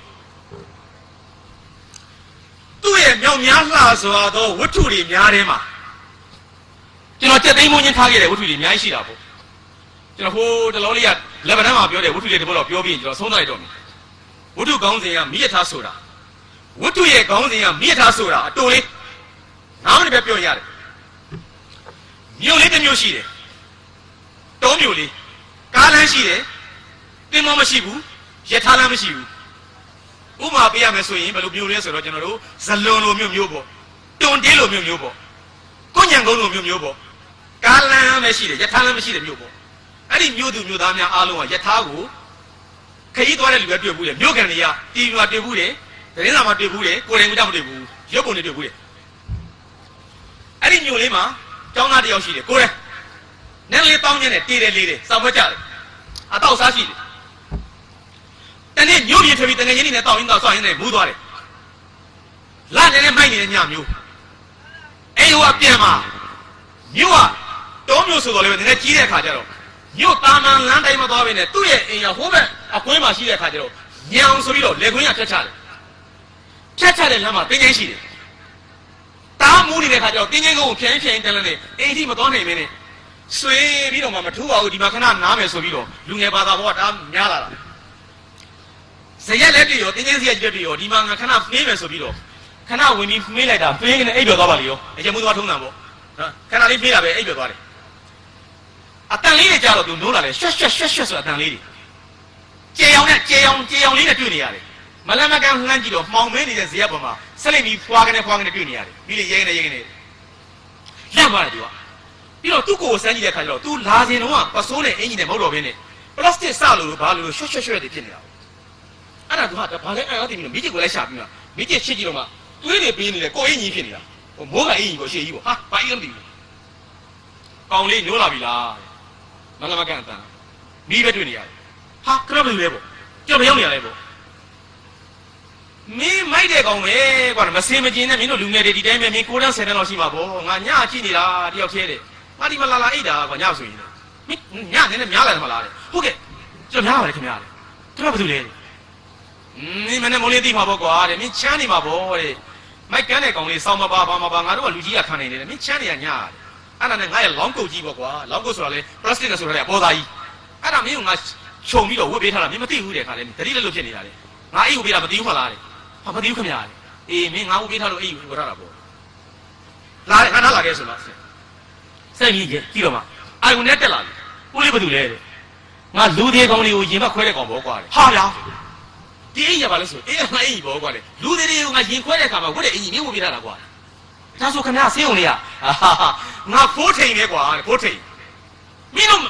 ညုံမှာမသားလေးအကုန်လုံးဘိုက်ခွဲနေတော့ငါပဲကွာဟာဗျာအခွေးကြီးကြောက်လိုက်တာဆိုမင်းကတိမှကြောက်နေတယ်မင်းအဲ့ဒီမတိပဲအိမ်နဲ့တရားလုံးလေဆိုဟာကြီးနေတာလူတွေကတိရင်ကြောက်တယ်ကွာမတိရင်မကြောက်တော့ဘူးမင်းတရားလုံးကြောက်လားမကြောက်ဘူးဦးလေးမင်းဘာလို့ကြောက်နေအခုကြောက်မှာလဲအဲ့ရစပြီးရင်းနှီးသွားပြီးတော့ဦးလေးကျွန်တော်ကျေးဇူးတင်လိုက်တာကျွန်တော်ညများသွားလို့အေးမင်းကောင်းကောင်းအိမ်ပြန်တယ်ငါ့ကိုတွေ့ရင်ဆေးုံနဲ့လာခဲ့တယ်ဖိုးထိန်ဆိုငါမင်းမေးလိုက်ရတယ်နောက်နေ့မှာကောင်လေးအိမ်မှာအဲ့ဆေးုံလေးလှမ်းလှမ်းကြည့်ပြီးဖိုးထိန်ကြီးတွေသွားတာပေါ့ကောင်လေးကကြောက်တတ်တဲ့ခါကျတော့ညဆိုတရက်အောင်ကြောက်တဲ့ကောင်လေးတဲ့ကြောက်သွားတော့မှ तू ကဆေးရုံဝင်းကိုဖြတ်မယ်ဆိုရင်ရင်ခွဲုံတော့ तू မသွားဘူးရင်ခွဲုံနဲ့ဝင်းနေတော့ဝင်းတဲ့လမ်းက तू သွားတယ်ဒီထဲမှာလူတွေထားတယ်ဘိုက်ခွဲတယ် तू တိပြီးသားဘူးဦးလေးတဲ့ဇလန်းတွေလည်းအများကြီးပြင်းတော့တခါတော့မှဘာမှနော်အင်အားချွတ်တယ်နဲ့မိမတယောက်ခလေးမမုန်းနေမယ်တဲ့ပေလို့ကျွန်တော်သတင်းကြားတယ်ဒီတော့ခက်လေတယ်ကျွန်တော်ကြားတယ်ဦးလေးတို့မနဲ့လဲမိုးလေးအဲ့မိမတကယ်မသိဘူးဆိုဦးလေးရဲ့တဲ့အေးပေါ့ကွာတဲ့မျောနေတာကွာတဲ့ငါတော့သေပြီဆိုထည့်ထားလိုက်တာတဲ့ညတညာလုံးဒုက္ခများကွာတကားကိုလာပြီးတော့သူ့ကိုဖွင့်ပေးပါနဲ့ကောက်တယ်ထင်ပါလေတဲ့မနဲ့မိုးလေးတို့ကဆရာဝန်တွေပါလေခေါ်ပြီးတော့ရင်ခွဲလို့ဆိုပြီးတကားကိုဖွင့်လိုက်မှဝါဆိုပြီးလူကြီးကပြုတ်ကြလာတာကွာတဲ့ငါတညာလုံးဒီမိမကွာဘယ်တော့ခံစားလိုက်ရမလဲဟာဦးလေးကျွန်တော်ကြောက်လိုက်တာအေးကွာလေပစ္စည်းတွေကဒီတိုင်းမှာပဲတဲ့လောကမှာပစ္စည်းတွေနဲ့ဒီတိုင်းသွားနေတာဦးလေးပစ္စည်းဆိုတာဘာလဲပစ္စည်းဆိုတာပဲလူဘောကွာလေဦးလေးအလောင်းမပူလားတဲ့မေကွာသွားမင်းစောက်ယူလေးတဲ့မင်းနဲ့ငါတို့ဆေးရွာရင်မဲဝင်တဲ့လောကမှာလူတွေကိုဘယ်တော့မှအလောင်းမခေါ်ဘူးတဲ့ပစ္စည်းပဲလူတွေရောက်လာလဲပေးတယ်သူပိုက်ခွဲတယ်လူတွေအသားတွေဖြတ်မယ်အဆုပ်ကိုဖြတ်မယ်ဟာဦးကိုဖြတ်မယ်အသေးကိုဖြတ်မယ်ဆေးစိန်ထားမယ်တို့သူတင်သားလုပ်မယ်ဒါပြီးယောဂရှာမယ်ပစ္စည်းပဲကွာတယ်မင်းကလေရှင်နေတဲ့မှာတို့တွေဟိုသွားဒီသွားနေတာကွာတယ်မင်းကလေရုပ်ရှင်ရိုက်ကြတချင်းဆိုကြသိပြီးဒါလေးဖြတ်တောက်လီထက်ဒါနဲ့ခုတ်လွှတ်နဲ့တိုက်ပလင်းနဲ့ထက်ပစ္စည်းတွေကွာမင်းကလေဒါပစ္စည်းတွေပဲဦးလေးကိုကျွန်တော်မေးပြရစီဦးလေးဦးလေးအဲ့ဒီရင်ခွဲုံအလုပ်ကိုဦးလေးဘယ်တော့မှစလုပ်တယ်လဲဦးလေးအလုပ်လျှောက်တော့ခက်ခက်လျှောက်ခဲ့ရတာလားတဲ့ဟာမင်းယူနေတယ်ကွာတဲ့မင်းမှတ်ထားတယ်ကဘာပေါ်မှာရင်ခွဲုံမှာလူသေးကောင်ရင်ခွဲဖို့အလုပ်ကိုဘယ်ကောင်မှမလျှောက်ဘူးမတော်တဆရောက်လာတဲ့ကောင်တွေကြီးပဲတဲ့ငါငကိုတော့ဆေးရုံဝင်နှန်းတယ်နှက်ရှိကွာပြတာကွာခိုင်းမှလုပ်တယ်ကွာအေးတနေ့တော့ဒီလိုပဲဟိအောင်ရေးတဲ့ရင်ခွဲုံကကလားကြီးကမချိမဆန့်မိုးပြီးတော့တောက်ထားတာတို့ခင်ဗျာလည်းနေ့တိုင်းဓာကြီးတွေပြေတော့ကွာစိတ်ပြက်ပြီးတောက်မှာပေါ့ကွာတဲ့အဲ့ဒါဘလို့မှဆွဲထူလို့မရဘူးကွာတဲ့လူတွေကလည်းချက်ချင်းခွဲရမယ်လူဖြစ်နေတာအဲ့ဒါနဲ့ငါ့ကိုဆရာဝန်တွေကပြီးတော့ပြီးတော့လာပါကိုဖိုးထိန်ရေကျွန်တော်တို့လည်းရှိတာပဲဆရာဝန်တွေငါ6အောင်နတ်စမတွေငါ6အောင်နဲ့ခင်ဗျာဘာကြောက်ဆရာရှိလဲခွဲရက်ကြည့်နေခွဲတော့ဆိုမှငါလည်းတပလင်းတော့ဘောချပြီးတော့ဟာအဲ့ညာခွဲရကွာပထမဆုံးတွေ့ကြုံနေကွာပြီးဖိုးပြီးအောင်လဲရတာပြင်မဲ့မှာလေနောက်တော့လေနောက်တစ်လုံးကျငါခွဲနောက်တစ်လုံးကျငါခွဲနေနောက်ကြတော့ငါလည်းပြာတာနေရင်ခွဲကောင်ဖြစ်လာတယ်ပဲကွာဦးလေးကဘယ်မျိုး ਆ လဲမင်းအဲ့ဒါလေးရှောင်မင်းမနေနဲ့ငါမွေးလာတော့ဟိုးမန္တလေးဘက်ကရှောင်မွေးလာတာငါရန်ကုန်ရောက်ပသိမ်ရောက်မြောင်းမြရောက်အခုမင်းတို့မျိုးလေးရောက်လာတာပဲကွာရှောက်သွားနေရတာပဲကွာယထာတစည်းလို့ဘောကွာတဲ့လူတွေကဘဝတန်တရားကြီးမှာတယောက်စင်းတယောက်တက်တဘူတာဝင်တဘူတာထွက်ငါလည်းရန်ကုန်ရောက်မန္တလေးထွက်ပသိမ်ရောက်ပသိမ်ထွက်မော်လမြိုင်ရောက်ဒါပဲကွာတဲ့ခေါင်းတွေးကြီးနေတယ်ယထာကြီးလို့ပေါ့ကွာဦးလေးယထာဆိုတာဘယ်လိုဟာခေါ်တာလဲဟာမင်းမမြင်ဘူးလားကျွန်တော်ယထာကိုတစ်ခါမှမြင်လို့ဦးလေးကျွန်တော်ရန်ကုန်လည်းမရောက်ဘူးဗျာကျွန်တော်ရုပ်ရှင်တွေမှာတွေ့ဘူးလေမြေထားကြီးနဲ့ချစ်သူတွေသွားကြတာပါညာပေါ့ခရီးသွားကြတာတွေ့ဘူးလေပုံတွေမှာကျွန်တော်တွေ့ဘူးလေယထာကိုကျွန်တော်မသိဘူးသေးဦးလေးတဲ့မင်းကိုးတန်း10တန်းမရှိသေးတော့ဘူးကွာနောက်ခရီးတွေသွားတယ်တို့ဘဝနဲ့တစ်တူတယ်ကွာယထာကြီးရတယ်ခေါင်းတွေကြီးတွေနဲ့တွဲတွေအများကြီးနဲ့ချိတ်သွားနေတာဖေးကြီးကခေါင်းတွေကြီးဆိုတော့သူကွာတဲ့မိမတွေသမီးတွေသားတွေခင်မတွေဟာရှာကျွေးရတာကွာမင်းနားလေလားခေါင်းတွေနဲ့တွဲသွားနေတာတူတူဆိုသွားနေတာမင်းတယောက်စင်းတယောက်တက်ကွာကလေးတယောက်မွေးလာဆိုတာတက်လာတော့ပေါ့ကွာဆင်းလာဆိုတာတည်သွားတော့ပေါ့ကွာတက်လာတော့ပျော်ကြတယ်လေကွာဆင်းတော့ဝမ်းနေရတယ်လေကွာကျွန်တော်ဘဝဥဒုခရဲ့ဘဝတန်တရားတော်တရိယာမိသေးတော့တယ်နော်ခဏခဏလူကြောက်တဲ့ဖြစ်လေဘဝတန်တရားရှည်လျားဖြေပြားမနေမနာတော့သွားတယ်သွားကြတာ ခရီးပန်းနိုင်မရောက်မချင်းတယောက်စင်တယောက်တဲ့ဆက်လက်ထွက်ခွာလာဒီတိုင်းပဲကြက်သိမ်းထားတယ်အဲ့ဒီချင်းချိုင်းဘဝတန်လျာရှည်လျာထွေပြားမနေမနာတသွားရဲသွားကြတာခရီးပန်းတိုင်းမရောက်မချင်းတယောက်စင်တယောက်တဲ့ဆက်လက်ထွက်ခွာလာဒီတိုင်းပဲကွာမြင်းစင်ငါတက်ငါစင်မင်းတက်ပဲလေမင်းနောက်ကျန်ရထားကြောင်မင်းကောင်းကောင်းသိလာနေပြီဦးလေးရဲ့ကျွန်တော်ဒီဘောတက်တာမှာကိုတန်းဆယ်တန်းလေးပဲအောင်အောင်မအောင်ကျွန်တော်မြို့ကြီးပြကြီးရောက်ပြီးရထားလေးတော့စီးဘူးကျင်တယ်ဦးလေးရဲ့အေးရထားစီးဘူးမှလူ့ဘွားကြောင့်မသိလာလိမ့်မယ်နေညာဟုတ်သူတနေ့မှလက်ဖက်ရတော့ဖို့အတွက်ဆေးုံနဲ့သွားပြီးဥဖို့တွေခေါ်တယ်မရှိဘူးတဲ့လူတွေသွားခွင့်နေတယ်ကွာဟာဘာမှလဲပေါ့ရက်ကွက်ထဲမှာကွာလေဟာထူးဆန်းနေဗျာရက်ကမှလူတွေခွဲလို့ရတာပေါ့ဟာမင်းကလည်းရတာပေါ့ကွာလေတို့ရက်ထဲရွာထဲမှာလူတွေပဲတည်တဲ့ခါကျတော့3ရက်4ရက်ထားမယ်5ရက်ထားမယ်9ရက်ထားမယ်ဆိုတော်တော်လေးမပုတ်ချင်ခွဲပြီးတော့ထဲကဦးလေးကလေးစားရေးထုတ်ဆေးထိုးတယ်လေကွာတကယ်လည်းဟုတ်ပါတယ်ကျွန်တော်ရက်ကွက်ထဲမှာထိုးကြတာပဲလားဟာဆေးဝင်တော့ခေါ်မယ်ဗျာဗိုက်ကြီးခွဲထုတ်လိုက်မယ်ဗျာပုတ်လို့လွယ်ကူတဲ့အရာတွေအားလုံးဆွဲထုတ်လိုက်မယ်ဗျာပြန်ချုပ်မယ်ဗျာပြီးပေါင်ကနေဓာတ်ခွဲပြီးတော့အကျိုးမတင်ပြီးမှအင်ဒရင်းတွေပါနေနဲ့တန်ဖုံးနဲ့ဖြော်ပြီးမှကျွန်တော်ပိုက်နေခလေးတွေရေပက်တဲ့ကြံပိုက်နေကျွန်တော်ကအကျော်လေးထိုးတယ်ပြီးတော့သူထိုးထည့်လိုက်တာပဲဗျာနှစ်ပုံးလောက်ထိုးရင်ဒီအကျော်လေးတော့ပေါ်လာသေးတယ်ကဲအဲ့ဒါသွားလို့နေတယ်ဒီလိုက်သွားကွာတဲ့လိမ့်စာ3လမ်းထဲမှာကွာဟိုကနေအိမ်နဲ့တစ်ယောက်ကလည်းခလေးလေးကြံခဲ့တယ်ကွာအဲ့ဒီမှာအဲ့မိမသေးတာလေလိုက်ချသွားတယ်ဟုတ်တယ်ဗျာဦးလေးအဖို့တိန်ဆိုတော့ဟင်းကောင်ငါပြင်းနေပြီကွာဒီမှာဘိုက်ခွဲတော့နေလာကြည့်တယ်အိမ်ဦးကမ်းမှာတိန်လည်းငွေလဲလူကငိုလို့ပေါ့လိုက်ကလေးနဲ့ကာပြီးမှအဲ့အလောင်းပြင်းပြီးမှဘိုက်ကိုသူခွဲနေတာပြီးကနေနေပြီသူကပြန်ချုပ်ပြီးတော့ဆေးတော်ထိုးတဲ့နေပြီသူကဒီလက်အကျော်တွေကနေပြီးတော့အင်ဒရင်းတွေပဲဖြော်ပြီးတော့တန်ဖုံးနဲ့ဖြော်တာစုပ်ပြီးထိုးတဲ့နေပြီခဏဆောင်ငါပြီးကနေပြီလေပြီးရင်ဒါလေးပဲကြိုင်အောင်တီးလေးပါလေးဟာဦးလေးကြောက်ဆရာကြီးပါလားအဲ့မှာလှမ်းမကမ်းမှာတေသွားတဲ့မိန်းမရဲ့ကလေးလေးကမိရထားလေးနဲ့တွန်းပြီးကစားနေတယ်ရထားလေးကိုသူကကလေးပါလာပါဘာအမေသေးတာလည်းမသိဘူးတူတူညွန်းချင်းနဲ့ပြုံးချင်းနဲ့ကစားနေတူတူညွန်းကစားနေတာတူတူအမေသေးတာမငိုဘူးရှမ်းကြည့်တော့အဖိုးကြီးကတယောက်ကြည့်စမ်းတယ်ကလေးပြီးတယ်ပြီးတော့နှစ်ယောက်ထွက်လာကြဒီရှော့ထိုင်နေဘိုးကြီးသွေးလေးနဲ့ပေါ့ဦးလေးဘဝကြီးကကြောက်ဆရာကြီးလားအေးဒီတိုင်းပဲကွာတဲ့ကျွန်တော်လည်းတနေ့တော့ဦးလေးလိုပဲရထားတွေပါနေနဲ့ပတ်သက်တဲ့လူတယောက်ဖြစ်ချင်နေတယ်ဗျာရထားစီးဖို့ချင်တယ်မြင်ဖို့ချင်တယ်မင်းစာချိုးစားကွာအဲ့လိုနဲ့4 5 6နှစ်ကြာတော့ကသူလဲ10တန်းလေးပါလေးအောင်တယ်တဲ့ဘီလစ်နဲ့အောင်တာတဲ့ကကြီးနဲ့မအောင်ဘူးတဲ့ဟိုတုန်းကကကြီးနဲ့အောင်မှတက်လို့တက်လို့ရတယ်ခဝစ်ဆိုတက်လို့မရဘူးအဲ့တော့အလုပ်ဝင်တဲ့ခါကျမြစ်ထားမှဝင်လျှောက်တယ်လက်မစစ်ကလေးဖြစ်လာတယ်ရန်ကုန်ရောက်လာတယ်အဲ့မှာဘူဒါလီပေါ်ရောက်ပြီးသူကရထားပေါ်တက်ခဲ့ရပါတယ်အဆောက်အဆမ်းပါပဲရန်ကုန်မန္တလေးတခါကြီးရှဲထားရန်ကုန်နဲ့တောင်ကြီးရွှေညောင်တောင်ကြီးရန်ကုန်နဲ့မြင်းညံရန်ကုန်နဲ့ပသိမ်အဲ့လိုချက်သွားနေတာညောင်ကြံရင်းနဲ့ပသိမ်မိမလည်းရပြီသားလေးတယောက်မွေးလာပြီအဲ့ဒီသားလေးကရထားကိုကြိုက်တဲ့ကလေးလေးဖြစ်လာပြီသူတတိရတယ်သူ့တောမျိုးလေးပြန်သွားလှည့်မယ်မိမလည်းခဏပြေးခဲ့ငါမိတ်ဆွေသွားနှုတ်ဆက်မယ်နှုတ်ဆက်ခြင်းဆုံးကတော့ဥဖို့ထိန်ပဲရင်ခွဲတဲ့လူကြီးဟာတော့ပြုံးမယ်ဦးလေးကျွန်တော်ဆယ်နှမ်းဘီလစ်ဆန်အောင်လေအင်းတော်ကြနေခလေးလေးတယောက်နေကျွန်တော်ရထားကြီးနဲ့အစုံစံမျိုးနေရတဲ့ကောင်ဖြစ်လာပြီရထားကိုကျွန်တော်ကောင်းကောင်းကြောသွားပြီဦးလေးပြုံးအဲ့ဒီမျိုးလေးပြန်သွားတယ်လိုက်ရှာတယ်လေဥဖို့ထိန်ကိုပါလေဈေးတောင်မှမေးတယ်ဥဖို့ထိန်ရှိပါသလားဘသူကမှရေရမပြောနိုင်ဘူးတဲ့တပိတ်ဆိုင်ကလေဥဖို့ထိန်လားဘယ်ကဥဖို့ထိန်လဲဆေးကရင်သိမ်းတော့ဥဖို့ထိန်ကြီးလေအေးကွာမတွေ့တာကောင်3 နှစ်ရှိပြီကွာသူ့သားတယောက်စီပဲလိုက်သွားတယ်လို့ပင်စင်ပဲယူသွားတယ်လို့အေးမတွေ့တာ3 နှစ်လောက်ရှိပြီကွာကောင်လေးရတယ်စဝေးစဝါမကြီးမရဘိုးတော်ဝါပဲဆေးုံနဲ့သွားတယ်ဆေးုံလေးနဲ့ပြောင်းလဲသွားကြပြီနတ်စမလေးနဲ့ပြောင်းလဲသွားကြပြီလူအောင်တဲ့မှာကြံနေတယ်ဦးလေးဥပိုးထိန်တယောက်ဘယ်ရောက်သွားလဲအေးမင်းမငါလေအေးတတိယနဲ့ तू လှုပ်သွက်သွားတာလားမသိဘူးကွာ3 နှစ်ရှိပြီတဲ့ပျောက်သွားတာရန်ကုန်လိုမန္တလေးလိုမသိဘူးကွာတဲ့ခါပဲဘယ်နေရာမှာမှဥဖို့ထိန်အကြောင်းကိုရေးရမသိကြရစိတ်ပြက်လက်ပြက်နဲ့ तू ရန်ကုန်ပြန်လာတယ်ဘုထုကအဲ့ဒီမှာဆုံးထားတယ်ဇာတိဆရာမနောက်တစ်ခါများတဲ့ဥဖို့ထိန်နဲ့ပြန်တွေ့မယ်ဆိုရင်ကျွန်တော်ပြောချင်တဲ့စကားတွေအများကြီးပဲတဲ့ဥဖို့ထိန်ရေမြေထားဆိုတာရှင်းပြချင်လိုက်တာဥဖို့ထိန်ပြောသွားတယ်လေဟာဩကျွန်တော်ဝတ္ထုဖတ်ပြီးတဲ့အခါလောကကြီးမှာဥဖို့ထိန်တို့လိုပဲမရင်မရမသိမရလူတွေလည်းအများကြီးပဲတန်တရားကိုလဲကြသူချင်းမှန်တော်လေးပဲဆရာချင်းဦးညိုတန်တရားလဲတဲ့ထဲမှာကျွန်တော်လည်းအခုလည်းခဏလာဆောင်ရတယ်ဆရာကောင်းတန်ခဏလာဆောင်ရတယ်ဒီကလုံးမြပိတ်တဲ့ကျွန်တော်လည်းခဏလာဆောင်ရတယ်ဒီမှာရှိနေတဲ့ဆရာဦးအောင်ထေးကိုကျွန်တော်လာဆောင်ရတယ်ခရီးတစ်ခေါက်ပေါ့ အဲ့တစ်ခေါက်လာဆောင်တဲ့အချိန်မှာကျွန်တော်တို့60 80 80တချို့လဲ50တချို့လဲ40 30ပေါ့တချို့လူတွေဟာအသက်တိုးသည်ရှည်သည်ဘာသာနာမထားဘူးနေစဉ်ကာလမှာလဲချင်းချင်းရှားရှားနေပြီးတော့သေစဉ်ကာလမှာလဲချင်းချင်းရှားရှားသေသွားတယ်အဲ့ဒီလူတွေကလူပြည့်ကျွန်းနဲ့တယ်ဥပဒေမနဲ့ဘူးဘုံကြောင့်အစမ်းမထင်ရှားဘူးလားနတ်မောက်သားကွာထင်ရှားတယ်ငါရဲ့ဘိုးကဘုံမင်းအောင်ကွာထင်ရှားတယ်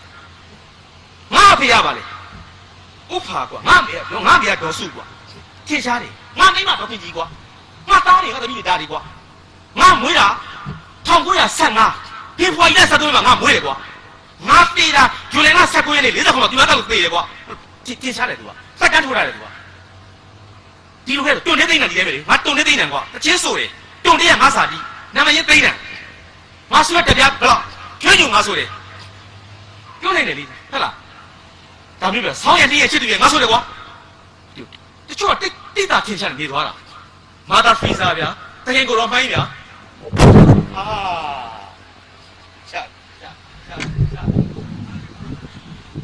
ဇော်ဝင်းထုတ်လို့ဘာလို့ဖြစ်လာလဲမိုင်းဒီမှာလေကန်ပြီးတော့ဆွဲပြောင်းလိုက်ရမှာရတယ်ရတယ်ဒီဘာမှဖြူရတယ်ဒါဖြစ်တတ်တဲ့သဘောပါလေးစိတ်ကနေနဲ့ကြွလာလို့ဒီလားနော်ဇော်ဝင်းထုတ်လို့လေးပြလို့ကန်ပြီးကျွန်တော်ဆွဲပြောင်းလိုက်ရမှာဆိုရင်သားကဗျာလောကကြီးမှာနေတုန်းကလည်းတိတာထင်ရှားသွားနေပြီးတော့တေသွားတော့လည်းတိတာထင်ရှားသွားတေသွားတဲ့ပုဂ္ဂိုလ်တွေအများကြီးပဲပေါ့ဒီမှာလည်းရှိပါပေါ့ဘယ်သူရဲ့မအင်းကြီးဟဲ့ဘယ်သူသမီးလေးဟဲ့ဘယ်တော့10နှစ်အောင်လားဟဲ့သူကဈေးတယ်လေးဖွင့်ထားတယ်ဟဲ့လူလူရှိကြတာပေါ့ဟဲ့ကျောင်းဆရာကြီးပေါ့ဒီကျောင်းလေးထောင်သွားတာပေါ့ဟာဒေါက်တာတက်ဦးရဲ့အဖေပေါ့ဟဲ့ဒီကတင်းချင်းကောင်းကြီးပေါ့ဒီနေရာကြီးကဟဲ့အဆောင်ကဒီနေရာတင်းချင်းမြေကြီးဒေါက်တာတက်ဦးရဲ့အဖေဒီမေတွေကဒီကပြိုးတော်ပြီးဒီကျောင်းကြီးဆောက်သွားတာဟာဆရာကြီးဆုံးချပြီးတော့ဟာစသည်ပြင်ပေါ့ဗျာဒါပြောတာတချို့လူတွေကနေစဉ်သေစဉ်ကာလမှာတိတာထင်ရှားသွားနေတော့တိတ်တက်တာပဲလူတွေတိတ်ငတ်တာပဲခေါ်ရမှာမြတ်စွာဘုရားကျန်ခဲ့တဲ့နှစ်ပေါင်း2500ပုဂ္ဂိုလ်ကျွန်တော်တို့ခုထိကြော့စေသူ့ဖေသူ့ရောဒနာသူ့မေမေတော်မာယာသူ့မိဘေတော်ဂေါရမီသူ့ရဲ့ဘယ်လိုဇနီးတွေပေါ့ဗျာသူ့ရဲ့မိမပေါ့ဗျာတော်တရားသူ့ရဲ့သားကယာဟုလာသူ့တော်ထွက်တာဘယ်နဲ့နှစ်သူဒုက္ခစရိယာခန္ဓာ6နှစ်အဲ့တော့သူဖျားဖြစ်တာက35နှစ်သူပရိနိဗ္ဗာန်ဆန္ဒကအသက်80သူတရားဟောခဲ့တာ45နှစ်သူ့ရဲ့တရားတွေကတော့ပိဋက3ဘုံပိဋကရနိကေခွင့်ရင်နိကေ9ရက်ဓမ္မခန္ဓာပေါင်း7400လောက်ရှိရကွာသူကတော့ရတယ်ကွာတင်ထားတယ်သူကဆိုတော့ဒါအကြီးကိုစတက်ဆပြောတာတချို့လူတွေကြတော့လေအဲ့လိုမဟုတ်ဘူးတဲ့ရက်သေးရွာထဲမှာနေစဉ်ကာလမှာလေညောင်းတာပဲဖြစ်စေအောင်တော့ဘယ်သူမှမသိဘူးအဲ့ဘေးကလည်းအဲ့လူကဘယ်အစွန်ဖျားလဲဘယ်ကွက်ကလဲဘာလုပ်တာလဲမသိဘူးဘိုးတော်ပါပဲဘိုးတော်ပါမယ်တော့ဘာသူ့သမီးရပါလေသူ့သားရပါလေသူ့ဆွေမျိုးတွေကပါလေဟဲ့ဘိုးတော်ပါအလောင်းဆန်းချတော့ဟဲ့ဘေးကလည်းဥဒ္ဓအေးကြည့်တယ်ဘေးကဘယ်လာနေရလဲမသိပါလားဟဲ့လူအားလုံးမဖြစ်အောင်လေသူကဟာလူဟာဟိုဝတ္ထုတွေကကောင်းလေးလိုက်ရှာတဲ့ဥပိုးထိန်လို့မြို့မှာရင်ခွဲမှာလုံးနေတော့လေသူ့ဘယ်သူမှမပြီးမဆိုင်မင်္ဂလာဆောင်လည်းဘယ်သူမှမဖိတ်အလှလည်းဘယ်သူမှမဖိတ်ဖျားကိုကြီးလည်းဘယ်သူမှမဖိတ်ဟောပြောလည်းဘယ်သူမှမဖိတ်သူကမှုံဝါးဝါပဲမြို့လေးမှာ